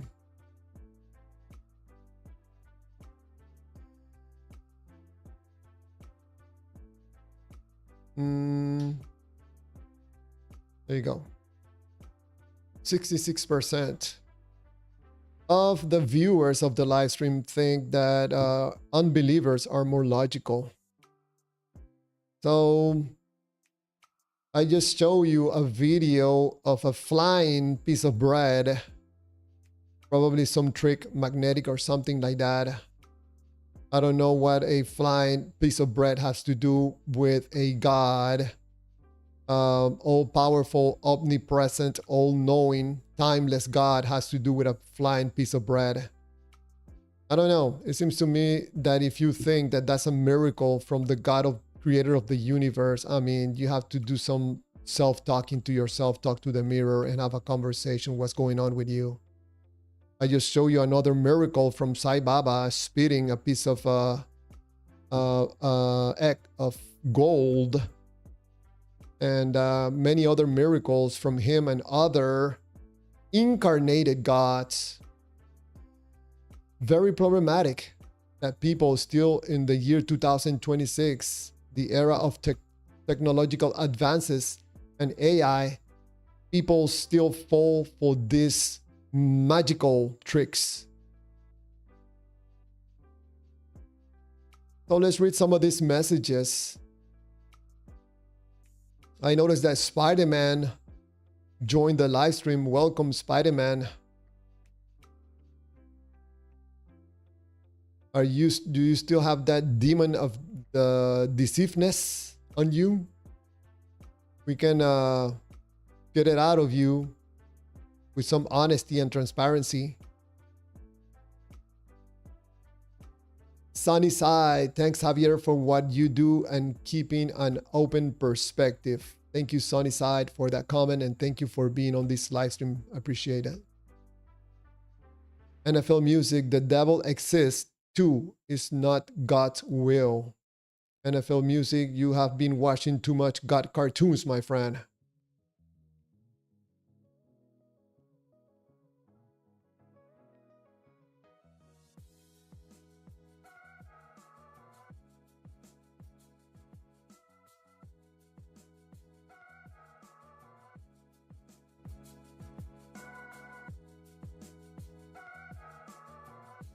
Out of, I know, MC time.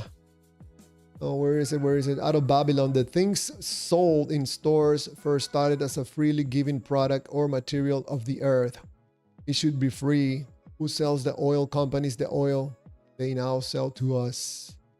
Sunny side, an all omnipotent God that knows the outcome, and this is a wicked game.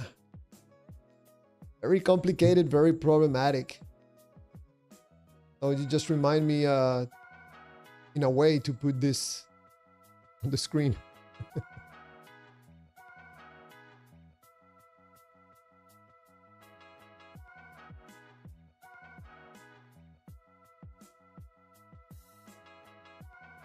Sunny side is asking, I wonder if Christians say AI is the devil. Anything that doesn't agree with their belief is from the devil. You and me are from the devil if we don't believe what they believe. NFL music, AI can be used for God and the devil. You're very involved in this witchcraft thing about gods and spirits and demons. We're gonna get, if NFL continues to join this live stream, we're gonna get him back to honesty and transparency and start asking questions instead of making ridiculous claims about some spirits and some demons and stuff like this.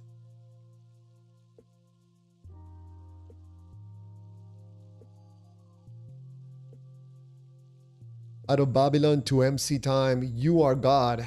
Everything is designed to profit from, to steal from apps, to deny you this, knowing you will come back. So MC time, guess what? You are God. We're gonna start praying to you.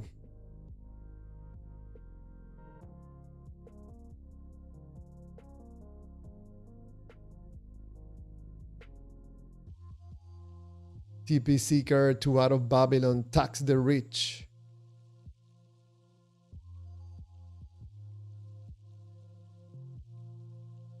MC Time to Out of Babylon.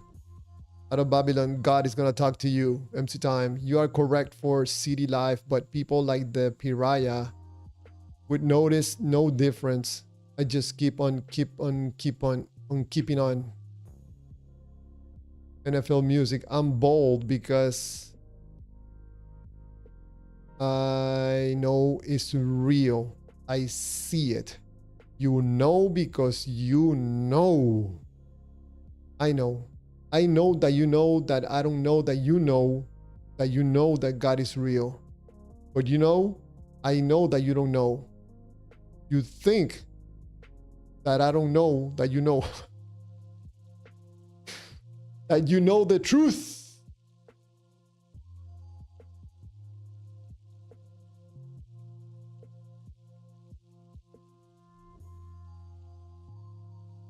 Out of Babylon, the rich are the ones writing the tax laws. No, out of Babylon, I don't. I know that people with money are the most influential people, probably in governments. But we're working on that. Sunnyside writes, it's very hard to overcome a lifelong belief because it becomes their reality. It's easier fool someone than to make them realize they have been fooled. And Sunnyside, thank you for that comment. I remember I shared this on a previous live stream. I have a family member that was telling me about a business. He called me so excited one time. Javier, you have to participate in this business, man. I'm like, man, wait a second. This excitement on a business, this sounds like a scam.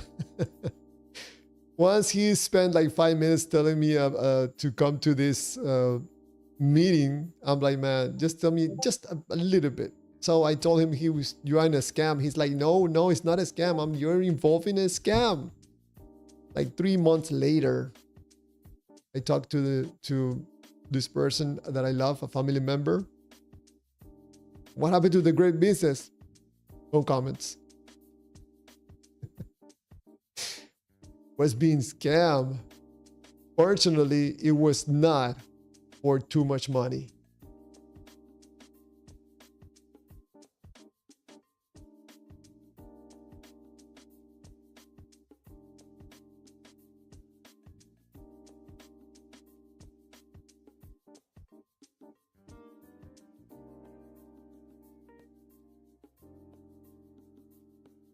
I'm just looking to some of the messages that people are dropping on the Discord. I mean, if you are going to put your life in jeopardy because you want to believe that the God that you believe is real, and I don't think it's a good idea that you're gonna put your trust on what someone else is telling you. I think when it comes to gods, man, I think it will be better to have first-hand eyewitness accounts with the God. I just believe stories from other people. Yeah, I saw it. I saw Jesus. He was flying. I saw him with my own eyes. Trust me, bro. Man, that hurt my throat. Excuse me.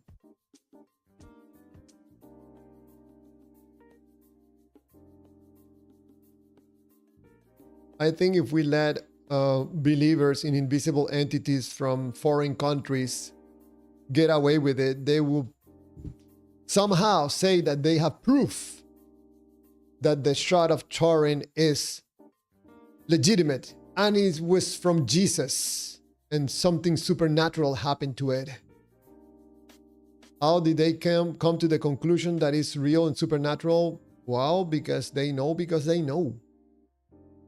Now, when it comes to gods, I think you have to be absolutely, totally first-hand witness and account with the supernatural God. And if you can demonstrate it to another person, not just say it. Javier, you don't know what you're talking about, Stinky Waters. Last night, God revealed to me. God told me. God, show me. Whenever you hear someone saying that God revealed to him or her, or that gave him a message or show him something, they're lying. I'm not gonna even say they're probably lying. They're lying. They're probably making money, and they want to influence you into believing that they are close to God and God communicates with them in supernatural ways. The whole thing is a big, humongous lie. No, I'm not falling for this make me feel good in order to believe in an invisible entity from another country. No, thank you. No, I'm not that broken emotionally. I'm broken, but not that broken. So far, what? Almost 2 hours on this live stream, and we have 69% of the votes say that unbelievers are more logical than theists. Ooh.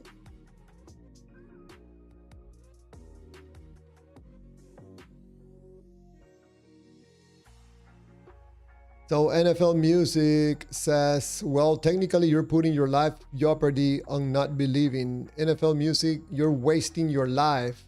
You're way too young, my friend, to be involved in witchcraft.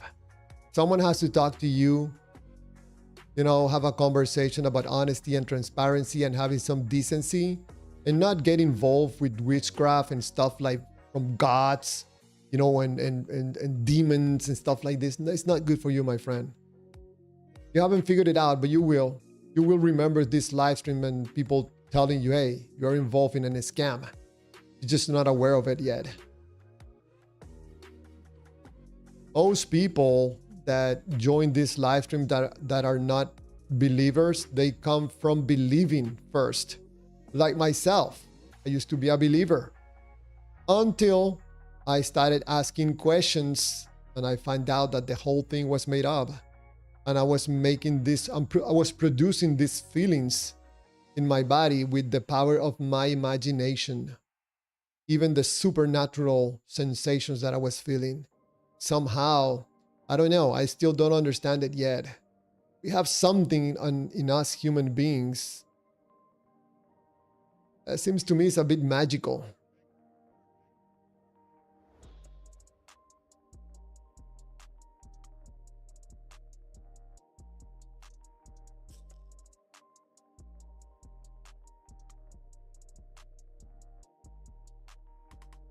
The NFL Music, the supernatural is also obvious. At this point too, is now silly to not believe it. NFL Music, I don't know if you saw the video that I presented about Sai Baba making miracles. So supernatural exists. Watch Sai Baba making miracles. Can't speak, writes. If it was obvious, everyone would believe. Only tiny groups of indoctrinated people believe their specific waffles. Especially flying waffles.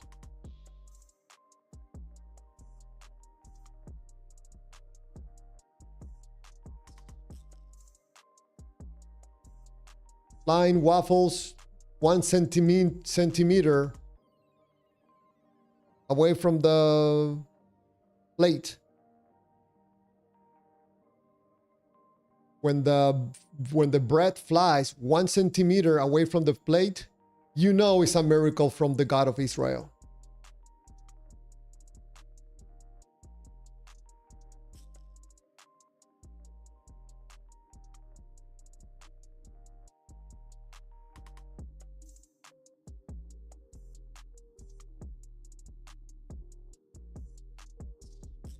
NFL Music, I'm not wasting my life. It's fun being able to do and see supernatural stuff.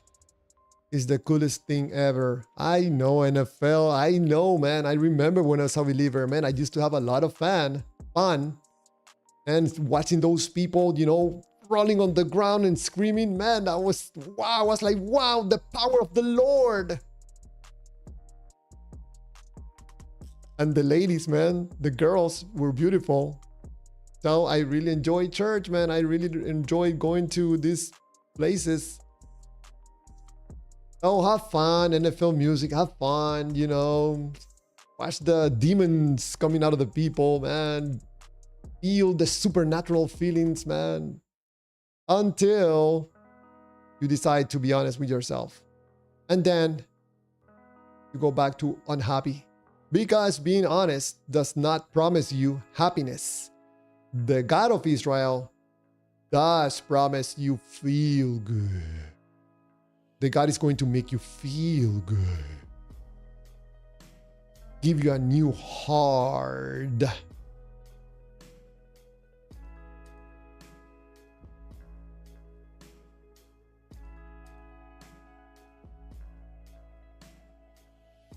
Out of Babylon, right?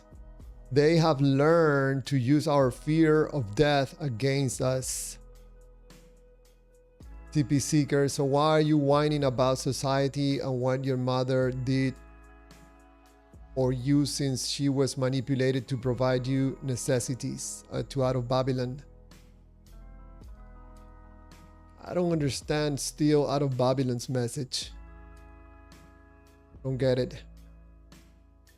Can't speak to NFL music.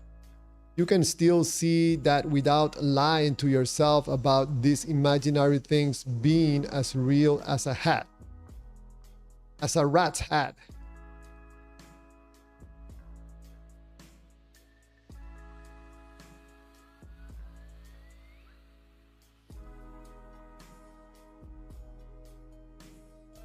NFL music, the whole church sees imaginary things. Group hallucination is not possible. And if it was, it wouldn't be happening almost every Sunday. NFL music. Next time you see a person rolling and someone getting their demons out of that person, throw them a cold glass of water and see if the demon stays or not. It's all part of psychological things that we don't understand about human beings. Emotional things. Just remember, all these demon things and getting demons out of people is done at church or some place where they're, you know, praising a god, worshiping a god. One of these currently available gods from all the man-made gods, thousands of man-made gods. So it's called group thinking, NFL music. Group thinking. Group hysteria. You gotta read a little bit about these things.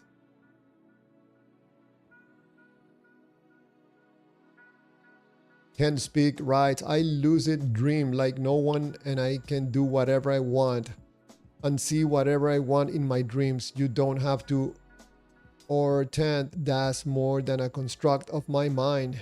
That is super convincing.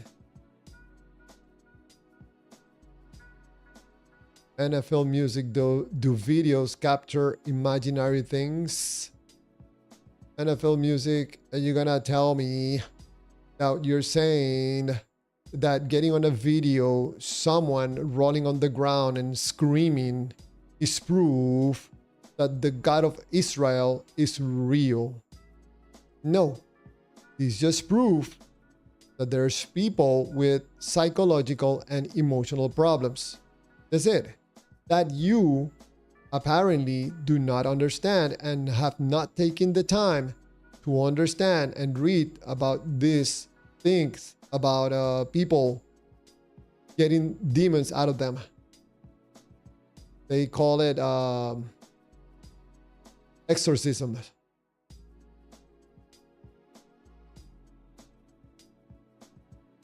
NFL, another test that you can do is start praying out loud and screaming, and then tell someone and scream to them, Jesus is going to save you right now. That demon out of you, get him out of you right now in the name of Jesus. Something is going to happen, and you have to yell a lot, okay? In order to influence emotionally the other person. Especially you can push him on the head or push him on the chest. That's going to startle them.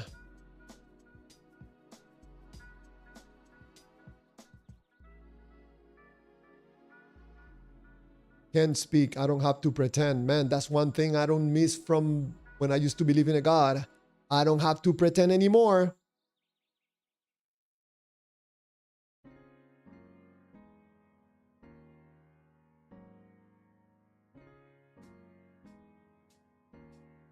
San Danzig. NFL music, yes. Delusion is a thing. People see things they want to see.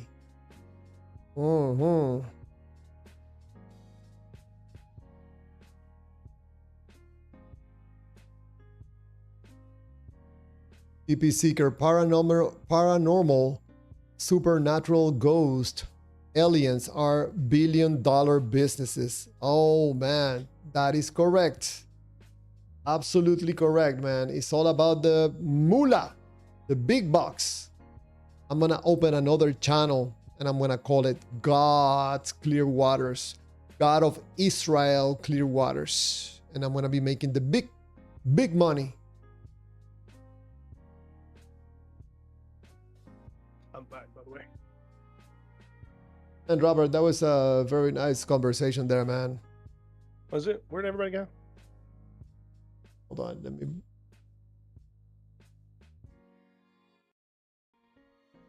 Okay. Can you hear me now? Yes. I had to bring the volume up. Yeah, that was a great conversation there with what was it, Catholic Defender. Okay. I noticed that some of the questions that you were asking him, he didn't want to answer them. That for me is quite telling that someone is like, not wanting to engage in a real conversation. Yeah.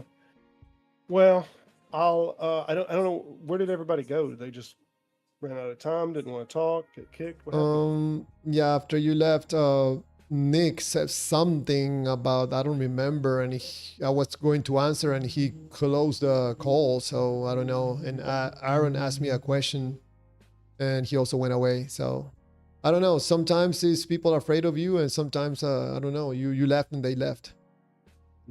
But I know that Catholic Defender dropped some things about the Shroud of Turing on the chat, the Discord. Yeah, Shroud of Tourism. Shroud of Tourism. Can't speak Clearwater. Sorry for all the typos. Yeah, can't speak. Imagine I have a big accent and have to read typos, but don't worry, man. No big deal. No worries. I appreciate you and appreciate you being here. St. Danzig, Clearwaters. There's no convincing NFL music. He's too far into the cult to listen to reason. Yeah, I agree. But I agree with you, St. Danzig. But I think if NFL continues to join the live stream, probably something is gonna click sooner or later. And he's gonna find out that he's involved in a scam, also involved in some witchcraft. That talks a doctrine that talks about demons and spirits and sacrifices and gods from foreign nations. Go ahead, Robert. I'm of a little different approach. The people that generally engage in apologetics, I don't genuinely think that there's any chance of like waking them out of this. It happens every once in a while, but it's rare, and it's something that they kind of have to find on the research on their own. But I think the reason that I engage with apologetics on this is for people to see they're not them, the outside viewer looking on, to see how the mind works in engaging in this, and how there's an affinity to almost have excusegetics. Like when something begins to fail, they double down in faith positions and whatnot, rather than a logical position. So I generally do it for the onlooker, not for the individual that I think is going to deconvert, so to speak. I think you did a great job at doing that exactly, because by engaging in this conversation that I would not engage myself, and I think that's why they flew away, because I told them that I was not interested in engaging in a conversation about Trinity and stuff like that. I was just waiting for some evidence for a God. So I think you did a great job there. I'm not able to do that. I'm not willing to engage in this type of conversations. But saying that, I think that what you did there sends a very clear message that some of these believers, I mean, they're doing it for some other reason. It's not really because of some evidence about a God or something like that. And the best way to do it is by engaging in their same conversation. Yeah, so you noticed in some vocabulary earlier that you were told that that's an external critique, not an internal critique. This is something that goes on in apologetics all the time, that they try to maintain an internal, consistent framework. And if they say what they're suggesting is internally consistent, then they're building a logical framework. But they distinguish the difference between internal critiques, the critiques of the belief and how it aligns to textual analysis or whatnot. These are internal critiques, whereas from the outside perspective, saying, you know, that this is a piece of bread, for example, which every obvious person would look at this and say, you know, this is a piece of bread, but they see this as no, this is the body of Christ. And they would, to prove that, they would use some interpretation of a text to say that that's what it means. So they're only looking for internal consistency, and internal consistency critiques external stuff that might be evaluating, like, how would you know, other than this text and your interpretation of it, how would you know this is the body of Christ? That's an external thing. So what does the flying piece of bread flying 1 centimeter from the plate has to do with a God of the universe? I mean, if he flew probably 1 millimeter instead of 1 centimeter, was that done by God or maybe a trick? Maybe the 1 centimeter mark is how people are able to tell that this is God doing this magic trick.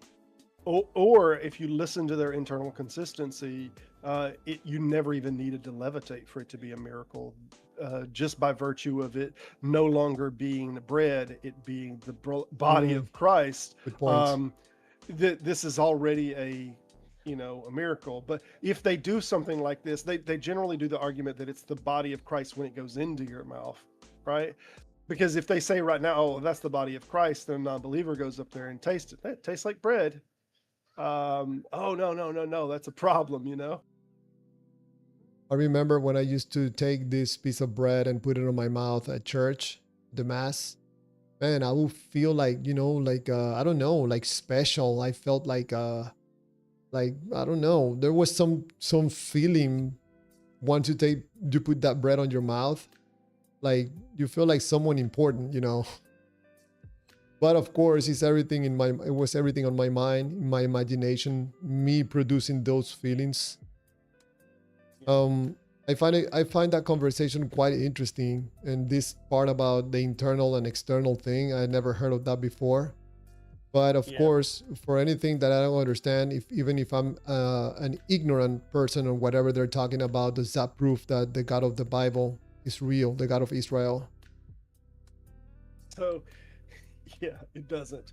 But to give you a primary example of internal consistency, the argument can go like this: up is down, left is right, in is out.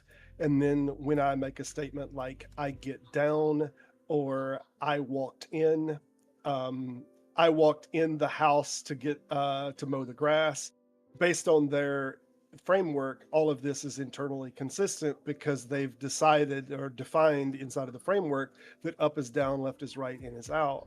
So by them saying I get down means I get up. So yeah, internally this is all consistent. It's just that externally from the outside, no, that's the wrong word. That word doesn't mean what you think it means. And all of this, external framework that says, that does not make the blood of Christ. Just because you've read it in a text doesn't make it so. But who came up with this? Because I never heard of this before. Is this something like new that some believers created, old. like to make it sound more smart or something? No, it's critiques. So there's internal framework critiques and external framework critiques. So if you're making a proposition, it doesn't have to even be about Christianity. You can do like so what is it? Not a sophist, but you can do consciousness, that the most fundamental thing is consciousness. I'm trying to think what this is called. It's a non-materialistic idealism. So like Berkeley idealism or some other form of idealism.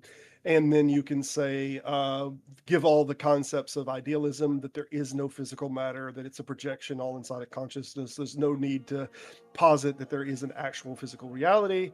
And as long as you're internally consistent, they can say, well, it's internally consistent. It's everything that they're saying inside of the framework and the ideal tracks. Yeah, but it doesn't align with external frameworks of this ideal. You know? You said internal framework critique. It's called it's the difference between an internal versus an external critique. Not framework. You can use framework, but it doesn't. It's whatever. If something is logically consistent, so like what I gave you earlier, if we assume that up is down, that literally up means down, in means out, and so forth, they're all opposites, then whenever I say I walk inside and mowed my grass, externally that looks like an absolutely stupid statement, right? But if we're using inside their definitions and their framework, then that's completely logical that they walked inside and mowed their grass, because inside is out by their framework. That's why he mentioned, if that is the Eucharist, if that is the body of Christ, yeah, if, let's build a castle on ifs. I'm looking for the definition. An internal critique evaluates an idea, text, or theory based on its own stated rules, logic, and consistency. An external critique judges a system using standards, values, or evidence from the outside. So in this case, Catholic Defender was saying that what I was saying about the piece of bread was an internal critique. No, he was saying it was an external critique, because you kept calling it a piece of bread. So you're already writing it off as it is what the external consensus of humanity would say, that's a piece of bread. But internally, inside of his framework, that's not a piece of bread. That's the body of Christ. And that's their ideal. I would even say they have strong biblical backing on that, to be honest. So he thinks that by me calling it a piece of bread, I'm wrong. I should be calling it Correct. the body of Christ. He doesn't think it's a fair assessment of the logic that then follows, because you're assuming that your external framework, that this is what it looks like, a piece of bread, is the case. Whereas he thinks that if you're just evaluating his internal, like he thinks this is getting a weird and abstract conversation, I'm sorry to say. But yeah, he thinks it's the body of Christ. He wants you to approach it as if all the assumptions that he's built into the proposition are true. So when I shared the video, Sai Baba doing that miracle, apparently I share it on the Discord. He didn't want to see the video.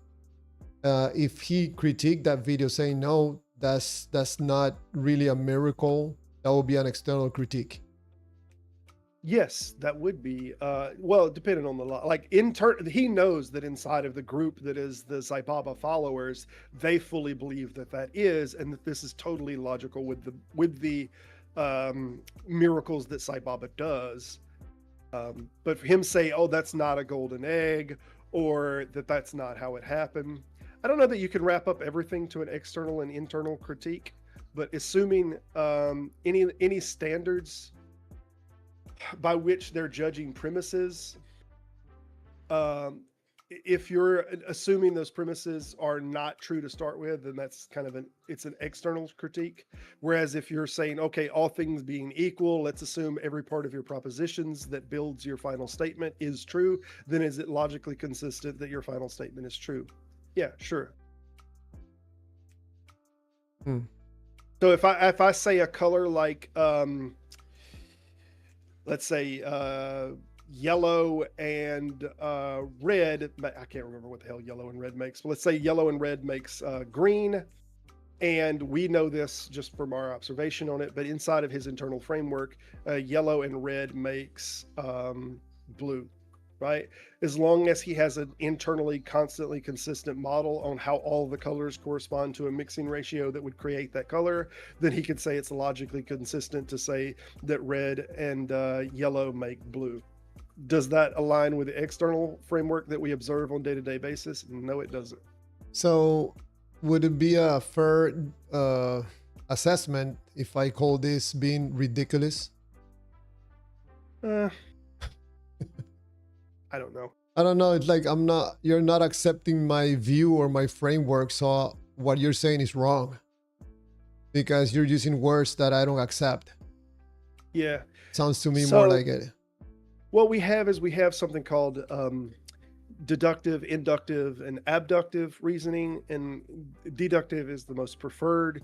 So we can make deductive statements that lead us to a necessary conclusion, assuming that the deductive statements are true. So if I say something like, I'm trying to think what the classic example is. If, here the classic examples, Plato is a man, all men die, Plato will die. Or I am a man, all men die, I will die. So you have two premises, which if the two premises are true, then the conclusion is necessarily true, right? So if you say, I am a man, I fit into the category in the set that is man, all men die, then you conclude I will die. But if something fails in the premise, then the conclusion isn't necessary. So you can do like the ancient alien show writers used the example. They said, I'm trying to think of the name of that mountain, Pinaku or whatever the hell the name of the mountain is. They said, that the stones on that mountain were made of granite and pyrite, right? That's premise one, granite and pyrite. Humans were not able to cut. They didn't have the tools to cut granite and pyrite. Therefore, some other beings had to cut those stones. So this is premise one. Premise two leads to a necessary conclusion, right? You'd agree, hopefully, with the premise, if the two premises are true, that humans are that the stones are made out of granite and pyrite, and they've been cut into these shapes, right? And premise two, humans didn't have the tools; they weren't able to do that. If we can agree with both premises, then we'd say necessarily someone else cut those stones. The problem is if one of the premises fails, so when we actually do the testing on the stones, they're not actually pyrite, they're redstone. Humans could cut redstone. So now one of their premises are false, so they don't have the necessary conclusion. It's not correct. They built on a false premise. Wow. Interesting. So just taking that conversation a little bit apart, I don't know, it seems to me that several times Catholic defender was trying to somehow like a gotcha or shutting you down. Like, what's wrong with you, Robert? I don't understand why some believers do that. I don't know what do you get from Catholic defender doing that, or you think that he was trying to achieve something, because I never heard something that was convincing or something. Yeah, there's two types of things. I guess you can do appeal to appeal ad populum is the Latin, so it's appeal to the populace. So if the majority of people believe it, like you could do the come on now, most people believe this. So as if like that somehow built the foundation that this thing is true because the majority believed it. Or you could do some kind of an argument we call the appeal to the stone argument, that is just like this thing looks like it's obviously the case. It's an appeal to intuition, but there's no way to like logically build the premise that comes to that necessary conclusion. So that seems like he does that a lot, I think. And I see a lot of people do that because they don't know how to articulate, or they don't know how to like premise one, premise two, therefore necessary conclusion, and then have those premises challenged. It seems to me that, I don't know, at least on my experience doing these live streams and having conversations with some believers and participating in some debates, it seems to me that normally, okay, just saying that in the case of theists, it's like a game. They want to take you into a spot, take you, you know, submerge your head down until you cannot breathe anymore. You lose the game. So they engage in a type of conversation or topic and try to take you down that route until you don't know what to say. Yeah. So it's not about proving that God is real or there's a God out there. It's about their being more smart or more intelligent and proving it to you and to anybody else. So yeah, that's why in my case, I have not very much patience for debates. Yeah. Unfortunately, I mess with them a little bit, but I try to always keep in mind it's not for the interlocutor; it's for the audience that are seeing it. But a little bit of the tactic that you're talking about, we generally refer to this tactic as the Gish Gallop, is the Gish Gallop tactic or the Gish Gallop argument. And the Gish Gallop basically goes: we bombard you with multiple different propositions that it would take you too long to debunk every individual proposition. So conspiracy theorists will do it all the time. So I might take the proposition that the government is against you and then start with, well, how do you explain that the frogs are gay? And while you're looking into and trying to explain like what's actually going on with these studies, well, well, how do you explain the chemtrails? You know, how do you explain this person not saying that we landed on the moon or saying that we didn't land on the moon? And then they just keep bombarding you when each and every one of those claims has to be looked at a much higher resolution and understood. But they just keep firing off blanks and thinking that they're winning the war because we haven't had the time to evaluate every individual claim. So this happens a lot. The Gish Gallop tactic happens a lot in apologetics. And you'll notice that when we're really hammering down on a subject, there comes this kind of red herring thing that, hey, let's get off that subject. Hey, what about this? Have you seen this video? Yeah. So if we're talking about the Shroud of Turin and the earliest documentations of it, there's, you know, we'll have this veer off into some other subject that doesn't have, we never got to the bottom of this particular subject to see how problematic it was. I'm glad you did your best to stay in one topic and to insist on getting an answer on a question. So that was good. You didn't fall for the you know, taking you to another topic without answering the question for the first question. So that was really good. I noticed that people on the chats are talking about Santa Claus. And probably someone trying to prove that Santa Claus doesn't exist. Good luck with that one. Yeah. I have heard the argument that if Santa Claus's character was changed a little bit, just a little bit, you could, children would never grow out of believing in Santa. And I'll give you the example of what you could change. Instead of saying that Santa Claus gives gifts at one time during the year, Santa Claus causes gifts like blessings to happen to you throughout the year. So different things that happen to you, maybe you found a $100 bill or found different things, like these things are caused by Santa Claus. So there's not one unified thing. And then you disembody him a little bit more. And if we taught this kind of character as Santa Claus to our children, there wouldn't be the stage of hard falsifiability that they hit, and it's likely that they might become completely adults and still think that Santa Claus is real. And when I was a kid, I really liked Santa Claus, and I had a strong association of Santa Claus with Christmas. Strong, very strong. So when I started to find out that Santa Claus was not real and it was my parents bringing the presents, I was like, man, are you serious? This cannot be. First thing that I was like, man, something is wrong. It's like we don't have a chimney. Yeah. I'm like, something's not right. So what about this question that also is brought up many times on conversations between theists and unbelievers? Where did God come from? A theist would normally say things like everything that begins to exist needs a cause.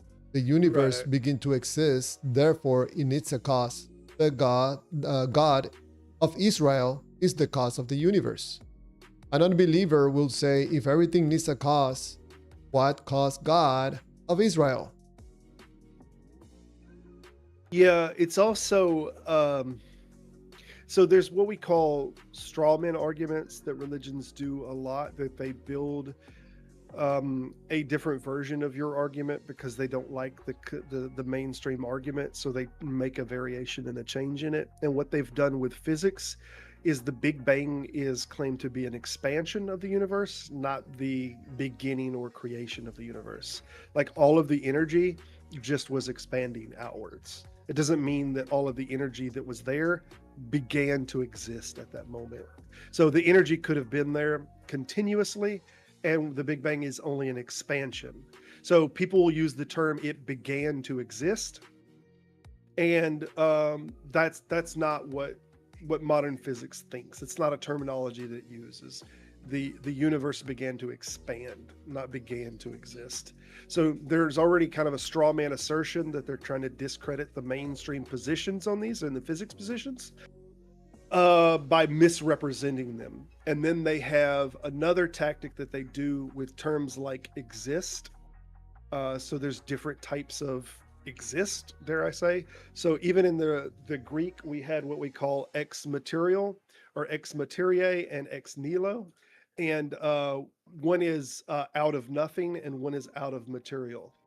So if I say something like, I built this house wasn't here before, I made this house, the house, we could say, did the house exist before? Yeah, all of the material that the house was made out of did exist before. It existed, it just wasn't compiled as a house. Does that make sense? So we could say these are two different arguments, that the thing, it's I'm trying to think of the name of the type of argument. It's a mismatch of, I'm sorry, I'm going to come up with the damn name of it in a minute. No worries. It's a false comparison is what it is. It's a false equivalency. So we're talking about two different exists. One exist we're saying came to be out of nothing, and one is came to be meaning it was compiled from pre-existing components. So everything that we know that exists, air quotes, exist, is compiled of pre-existing components. But when they say it began to exist, they're acting as if the universe came out of non-pre-existing components. That's a different type of come to be. So they're using an inference from every single thing that we've ever seen that came to be. By that they mean compiled. Everything that exists is compiled from other parts, other atoms. Now it came to be ex material. And they're saying, therefore, because of that, all things that are created ex nihilo, out of nothing, must have also followed the same logic. And these are two different exists. It's like me saying all swans are white, therefore the Rolls-Royce swan on the front of the Rolls-Royce car is white. No, one is an actual swan and another is not an actual swan. So these are two different types of came to be.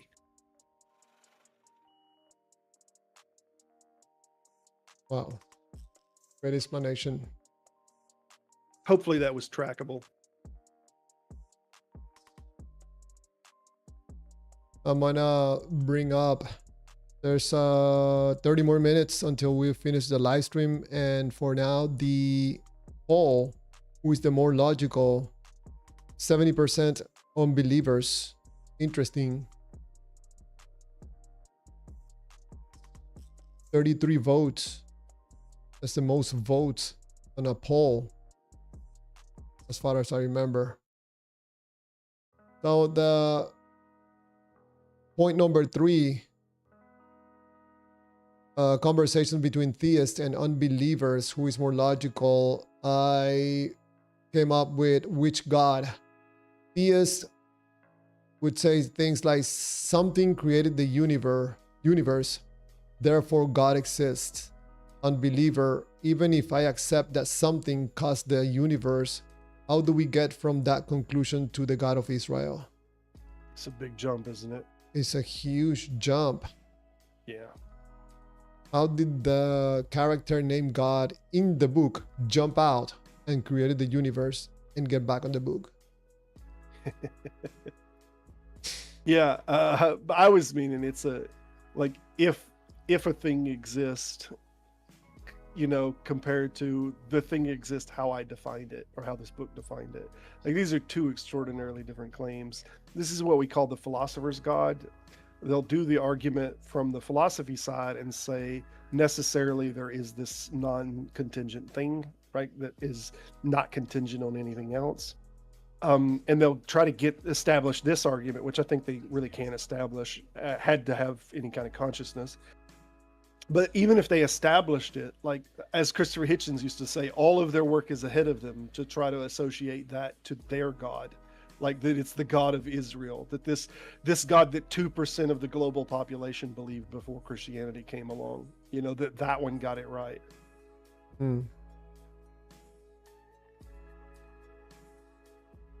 Someone on the Discord chat says Robert is just so insufferable.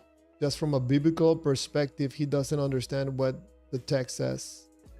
Okay. So I take that Robert insufferable means that you know a lot about the book. I'm not guided by the Spirit, apparently.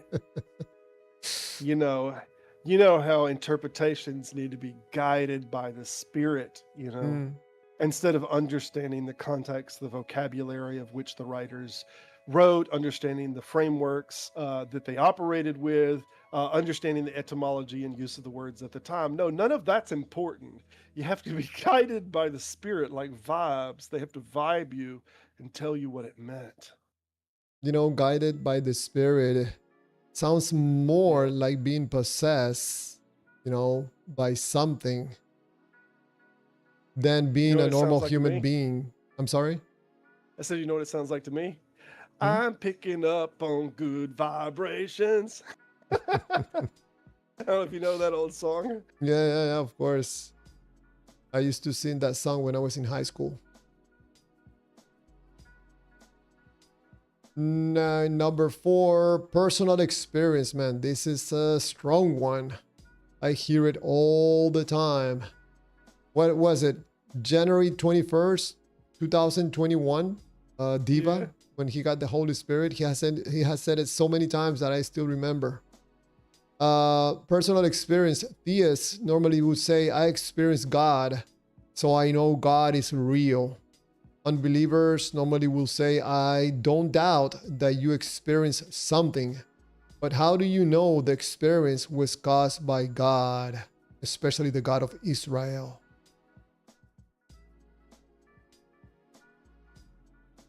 So I think that believers, theists, like to say this over and over and over again. The experience, my personal experience, which is something that they are the only ones that have the feeling or the experience or the sensations. I don't think there's anything of value for anybody else but themselves, which also most likely was done by their imagination. Yeah, they do. I'm trying to think of the gentleman that wrote a book on trying to divide the sensations that people say that they most associate when they felt God. James something. Damn, I can't think of his name to save my life now. But he wrote about the different like sensations that people are describing when they say that they came to their God, whatever their religion might be. And he parsed it out. I think it was like 5 or 6 different sensations. So some would say that they felt a sense of peace or calm, some stabilization kind of come over them. Others would say that they felt presence, like if a shadow was cast on somebody or someone else is in the room, that you have this sense of nearness, that something else is near you. Or some would say that they felt love or warmth or something like compassion, you know, that this is another one. Or that they'd say they felt guidance or clarity or direction, you know, is one of the other groups, or awe or transcendence. And anyway, it goes on. And some of them will use, they felt one with the universe. And what's weird, like, is if you asked all of these different theists what they felt when they felt God, like all of them will have different descriptions that are going to land inside of these categories, and it's this way in every single religion, though. Every historical document of people feeling like the oracles of Delphi, or them feeling the what's the name of it, Dionysus. When the spirit of Dionysus came into them, they felt empowerment and guidance. So these are common themes when people feel whatever they think their God is. But what's weird is there's some that the churches won't certain churches won't recognize. So like the Pentecostals, they'll say that they feel a fire or zeal or something come over them, like the hair stands up on the back of their hands and all. And other groups might say, no, that's not God, that's this. Like millions of Christians are they'll argue with one another about whether their description of feeling God was real or not. So the Christians might say to the Catholics, that wasn't God. You didn't feel the fiery spirit of the Holy Ghost move on you. You didn't feel God. You don't have the Spirit. And the Catholics would argue to the contrary. But it's all just like different sensations that people are saying, no, this is what God is. No, this is. It's hard for me to understand how is it possible, for someone to really, I don't know, to convince themselves that there's an invisible entity out there. And how do I know? Because they read it on a book or heard something about someone talking about it, or because billions of people believe the same thing, so it's okay to believe the same thing. How is this possible in the age of AI and, highly technological advances? People still believe in invisible beings. Well, that's easy. They demonize it and they use them to only assist their biases,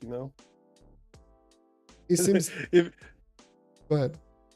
Information input is selective. It's like you listen to the information that agrees with you, that sets off the tuning fork in your loins of satisfaction. And if that resonates with you and sets off that tuning fork, then you accept that information in, and everything that is like bad and icky and disagrees. No, I won't have any of that.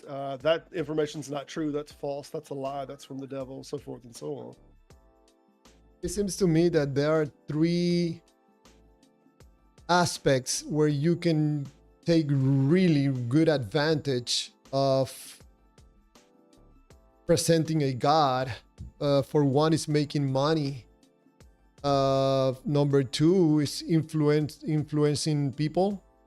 I don't know, associating themselves with God.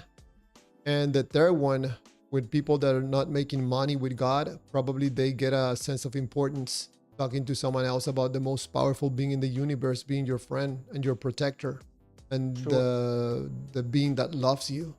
It gives a sense of importance and meaning in their life. There's nothing else. No God. Nothing that resembles a God. Nothing that they can present a God. And this stuff about the archaeological findings and the 500 witnesses, there's nothing in there. Nada. Yeah.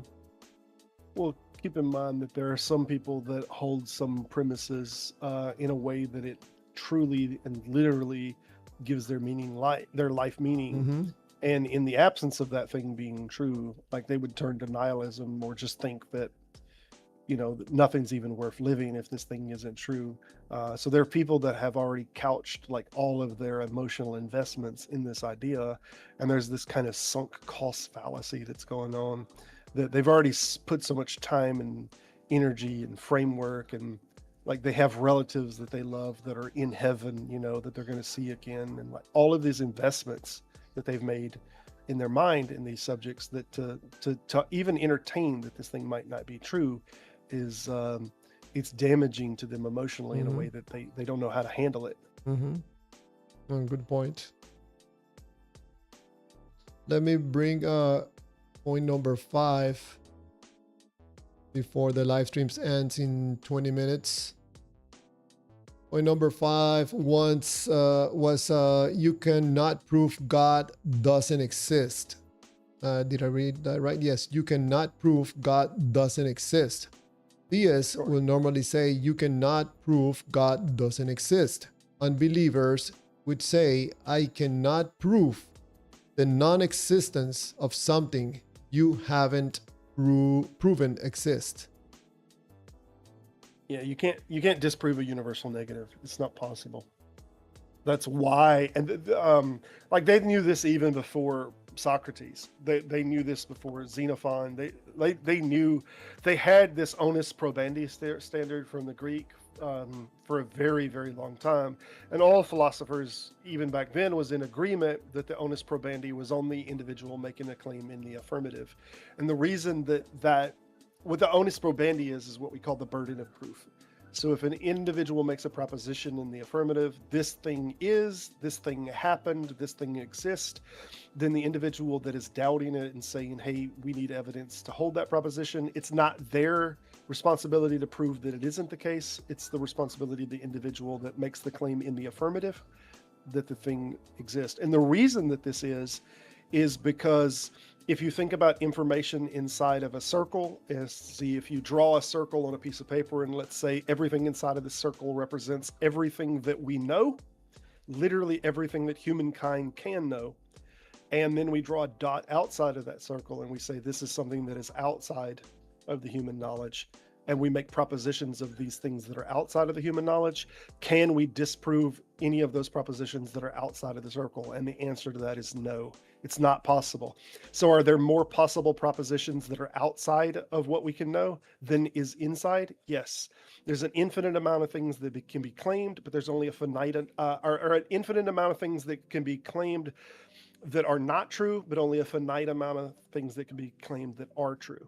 Subsequently, if someone makes the proposition that a thing exists, they should have ran into something in some way that demonstrates it to them that it is true, and they should be able to demonstrate that. The onus probandi is actually what we base our American legal system on. So if someone says you broke the law, they're making a claim in the affirmative for you breaking the law, and they have to prove that you broke the law. We don't have to prove that we didn't. So the affirmative proposition is always left with the burden. And they're claiming there's a God, they're claiming there's a unicorn, there's a magical puppy, anything like that, you're making the affirmative proposition. I've noticed that some people hold these beliefs about invisible entities sometimes out of ignorance about certain topics or subjects. Like in the case that someone will bring this up as like a challenge, proof that God doesn't exist. Man, no, that doesn't work like that. You're the one making the claim. I don't have to prove anything. I don't know. This was Bertrand Russell's whole point with the teapot. Like, can you prove that the teapot's not floating somewhere between, Saturn and Earth? No, you can't disprove that there's a I mean, I can even make a proposition that there's a 100-foot tall statue of Michael Jackson made out of pure gold doing a moonwalk. It's floating somewhere around in space. Can you disprove that? For a fact, you cannot disprove that. Does that make it probable? Hell no, it doesn't make it probable. So if you're making the claim in the affirmative that such a golden statue of Michael Jackson doing the moonwalk exists, then you need to show some evidence that it exists. Now, I could say that there might be physical problems with, like if we make the statue, let's say 500 feet tall, and it's been existing for forever, out in space, it's shaped like Michael Jackson doing the moonwalk, I would say like gravity will slowly but surely act on that gold and will make it warp, and it would no longer, it would condense down to something more spherical. Subsequently, we can use logic to say that that argument might not be able to be the case because of mutual exclusive incompatibilities. So if you say something like a cubical sphere exists somewhere out there in space, I could say, well, a cubical sphere is not logical. It's not logical coherent. So we could dismiss that. In the same way that we could say, okay, a God that is complete and all loving drowns every single person alive except for 8 people. Like most people would say that's not what I consider love when I think of love. Wow. Theists versus unbelievers. Who is more logical? We're almost at the end of the live stream, and there's been 35 votes. New record on votes, and unbelievers 69% are more logical according to the viewers of this live stream. Thank you for participating in this poll. I really doubt that only having 13 more minutes is gonna change much. A cubicle sphere. Can't speak likes that. Dude, a cubicle sphere? A cubicle, yeah. A cubicle sphere, or I'm trying to think what one of the older philosophers' example was. I think it was a square circle. Whether you do it, I mean, either way, like there's compatibility issues. Like that's just definitional compatibility issues. That's what I was pointing out to somebody earlier in your chat. Whenever he's like, he's 100% God and 100% man, and I'm like, that's like 200%, dude. That doesn't jive. Like, I don't think your math is mathing. But if we say like, is a man God? Like, does a man meet the definition, or is inside of the set of God, or is God inside of the set of man? Because we could do thing like, I could say it's 100% writing utensil and it's 100% pen, and both of those things are true because one is inside of the other set. So a pen is inside of this set of writing utensils. So in that case, you could say it could be 100% pen and 100% writing utensil and not be wrong. But you have to admit that they're in the same set.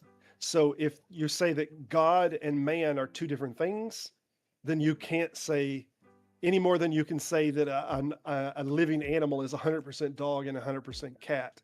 Like, these are two different things. They can't be 100% both. That's just logically impossible.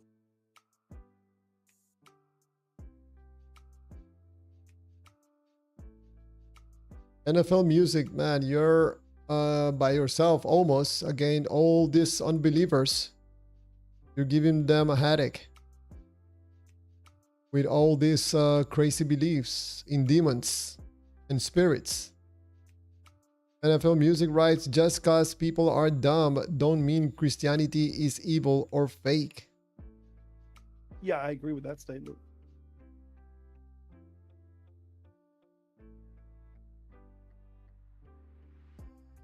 Man, I don't understand Out of Babylon. Out of Babylon will say something that makes a little bit of sense and then say something absolutely crazy. I don't know. Yeah. I've been getting that for a minute from him. Like, yeah, okay. Oh shit, it lost me. Exactly like that. And then apparently he's not happy about millionaires and billionaires. And he's not happy about money either. While using money. I do love what he said here. Would you drown your mother of your say you love her? I get the point. Would you say you love your mother and then drowned her? Neither would God. Right. I know, but that's the biblical proposition, right? That he drowned everyone in the world except people. And we have to imagine that in this scenario, pregnant women also. I mentioned that because Diva's like, oh no, abortion's wrong. But like how many women were pregnant that drowned in that massive global flood? You know, apparently it's only wrong depending on who does it. Crazy. God is love. God is love. You are God. Out of Babylon told me, you are God. I'm like, man, I'm God. I gotta take out my garbage. My garbage, yeah. Oh man. Oh yeah, still 35 votes, 69% unbelievers being more logical. You know, me putting that image about theists and unbelievers, who is more logical, I put that on the Discord, people having conversations in there, and I noticed that there's a lot of believers in that server. I don't know, I would think that someone would come and I don't know, maybe I'm absolutely wrong or naive. I would think that someone would come and provide any proof of God of Israel, but I don't know. I thought that something good was gonna come out of that conversation. It didn't. In the case of the believer demonstrating something supernatural or something that gives a hint that hey, God is real, but there's nothing. Yeah. And man, that video, man, left me thinking, like, man, are you serious? You think that piece of bread, 1 centimeter, that is proof that the God of the universe is real? Man, wow. Wow, Come wow, on, man, that wow. didn't sell it for you. And That I didn't do could, the trick. yeah, I continue playing the video. I'm waiting because I saw the piece of bread going up like 1 centimeter. I'm like, man, that's not it. No, I thought it was gonna be something like undeniable, something. I don't know, the piece of bread flying Yeah, yeah. around or something. But no, you told me that, Javier, that's it. I'm like, man, that's it. I remember when my grandpa did the rubber pencil trick, right? I don't know if you know the rubber pencil trick where you wave it back and forward and it looks like the pencil's rubber, right? It's just an illusion of the eye. Yes. Or you do the disconnecting finger trick, right? And you Mhm. slide the finger off and slide it back on. Oh wow, it's really impressive. It's a little tyke. That what we just saw there was only slightly better than the rubber pencil or the finger that you take off and reattach, right? Yes. That was only slight. It's nowhere near like David Blaine hovering over what is it? Las Vegas, right? Hovering over one of the buildings of Las Vegas. There's no helicopter or anything up above him. We get these good hovering shots of David Blaine. Like, how the hell is he doing that? This is super impressive. But we know it's a trick, right? That's the whole point of magic. We know that this is illusion. That they're The first thing that came to my mind when I saw the piece of bread, moving up like that, it immediately reminded me of a store that we have in a mall here. There's a store that has a lot of ornaments and stuff that is magnetic, like a world, flying in the air, or a piece of can, or there's a lot of different things. It reminded me immediately of one of those things. You can see them, hovering like 1-2 centimeters from the plate or whatever. It's just magnetic, and it happens when you connect it. It energizes and boom, it flies. It's just like the piece of bread from the God of the universe. Sorry, from the God of Israel. Yeah. So you could do. Did you hear whatever when I asked him the last question that they dodged that I was asking was if this man that spit out the golden egg, if this would have been the Pope or some high-level priest or whatnot that did this, would you have accepted that this was a miracle? And I don't they remember dodged it. They dodged it. Yeah.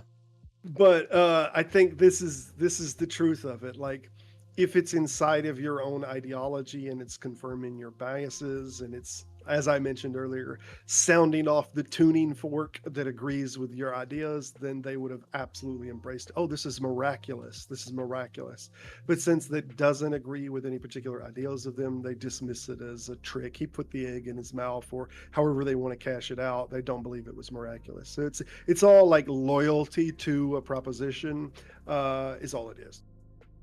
And I didn't even play the videos of Sai Baba. What is it? What's it called? Like dust, or when you burn something and what is left? What's it called? It's like a vapor trail. Something comes out of his mouth, of his hands. They show it on the video. These people say like, look, something is coming out of his hands, and he goes like this. He opens his hands, he shows his hands, and he closes it, and then there's like a dust that comes out of his hands, a white dust. And also he does something like everybody thinks is a miracle, that he wave his hands, he closes his hands, and when he opens it, there's a bracelet or something made out of gold that comes out of his hand. It's so stupid, but people, oh look, the God incarnated because he comes up with dust in his hands. people that were doing documentaries were following this guy, and they explain how he did these things. Actually, some guy was killed in this place because he made a mistake, and they showed the video where the guy made a mistake and the guy had an accident and he died.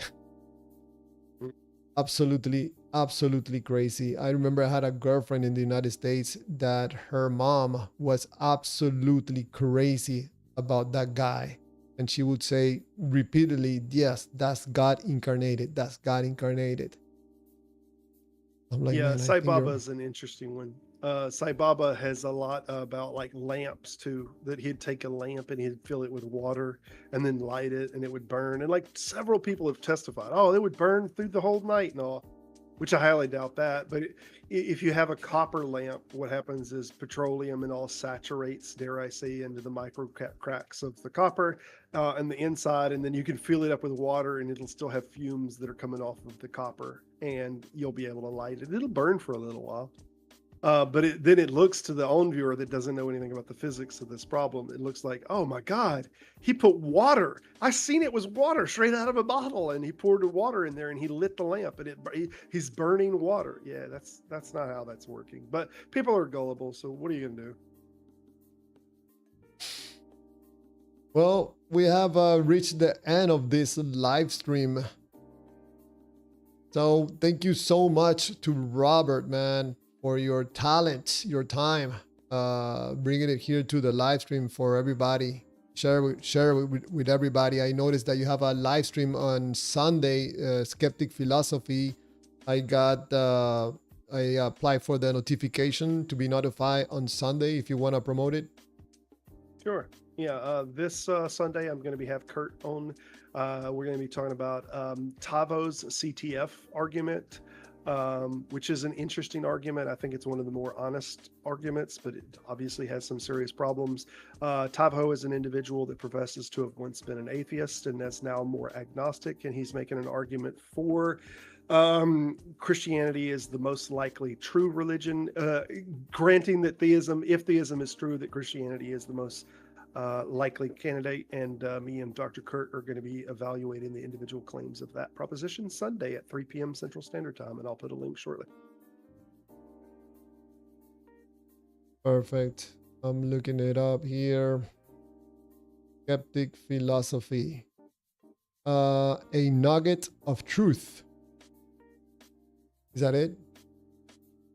Yeah, it says a nugget of truth or more owl pellets. That's a play on the individual that made the claim. He has the picture of an owl that he uses. His name is Tavo. And Kurt always jokes about owl pellets, which is vomited up owl. It's almost like poop, but it's things that owls like throw up this pellet of a bunch of garbage. So anyway, it's a play on these two things and the two characters that are going to be involved. Awesome. Thank you so much, Skeptic Philosophy, Robert. Awesome. And thank you, everybody, for participating of this live stream. The poll at the end, 36 votes, 69% unbelievers. Who is more logical? Unbelievers. So thank you for participating also for the poll. Thank you, everybody. Appreciate it, man. Yes, appreciate you. Thank you, Robert. Thank you, everybody. Have a great night and have a great weekend. We'll see you again on Monday. Have a good one.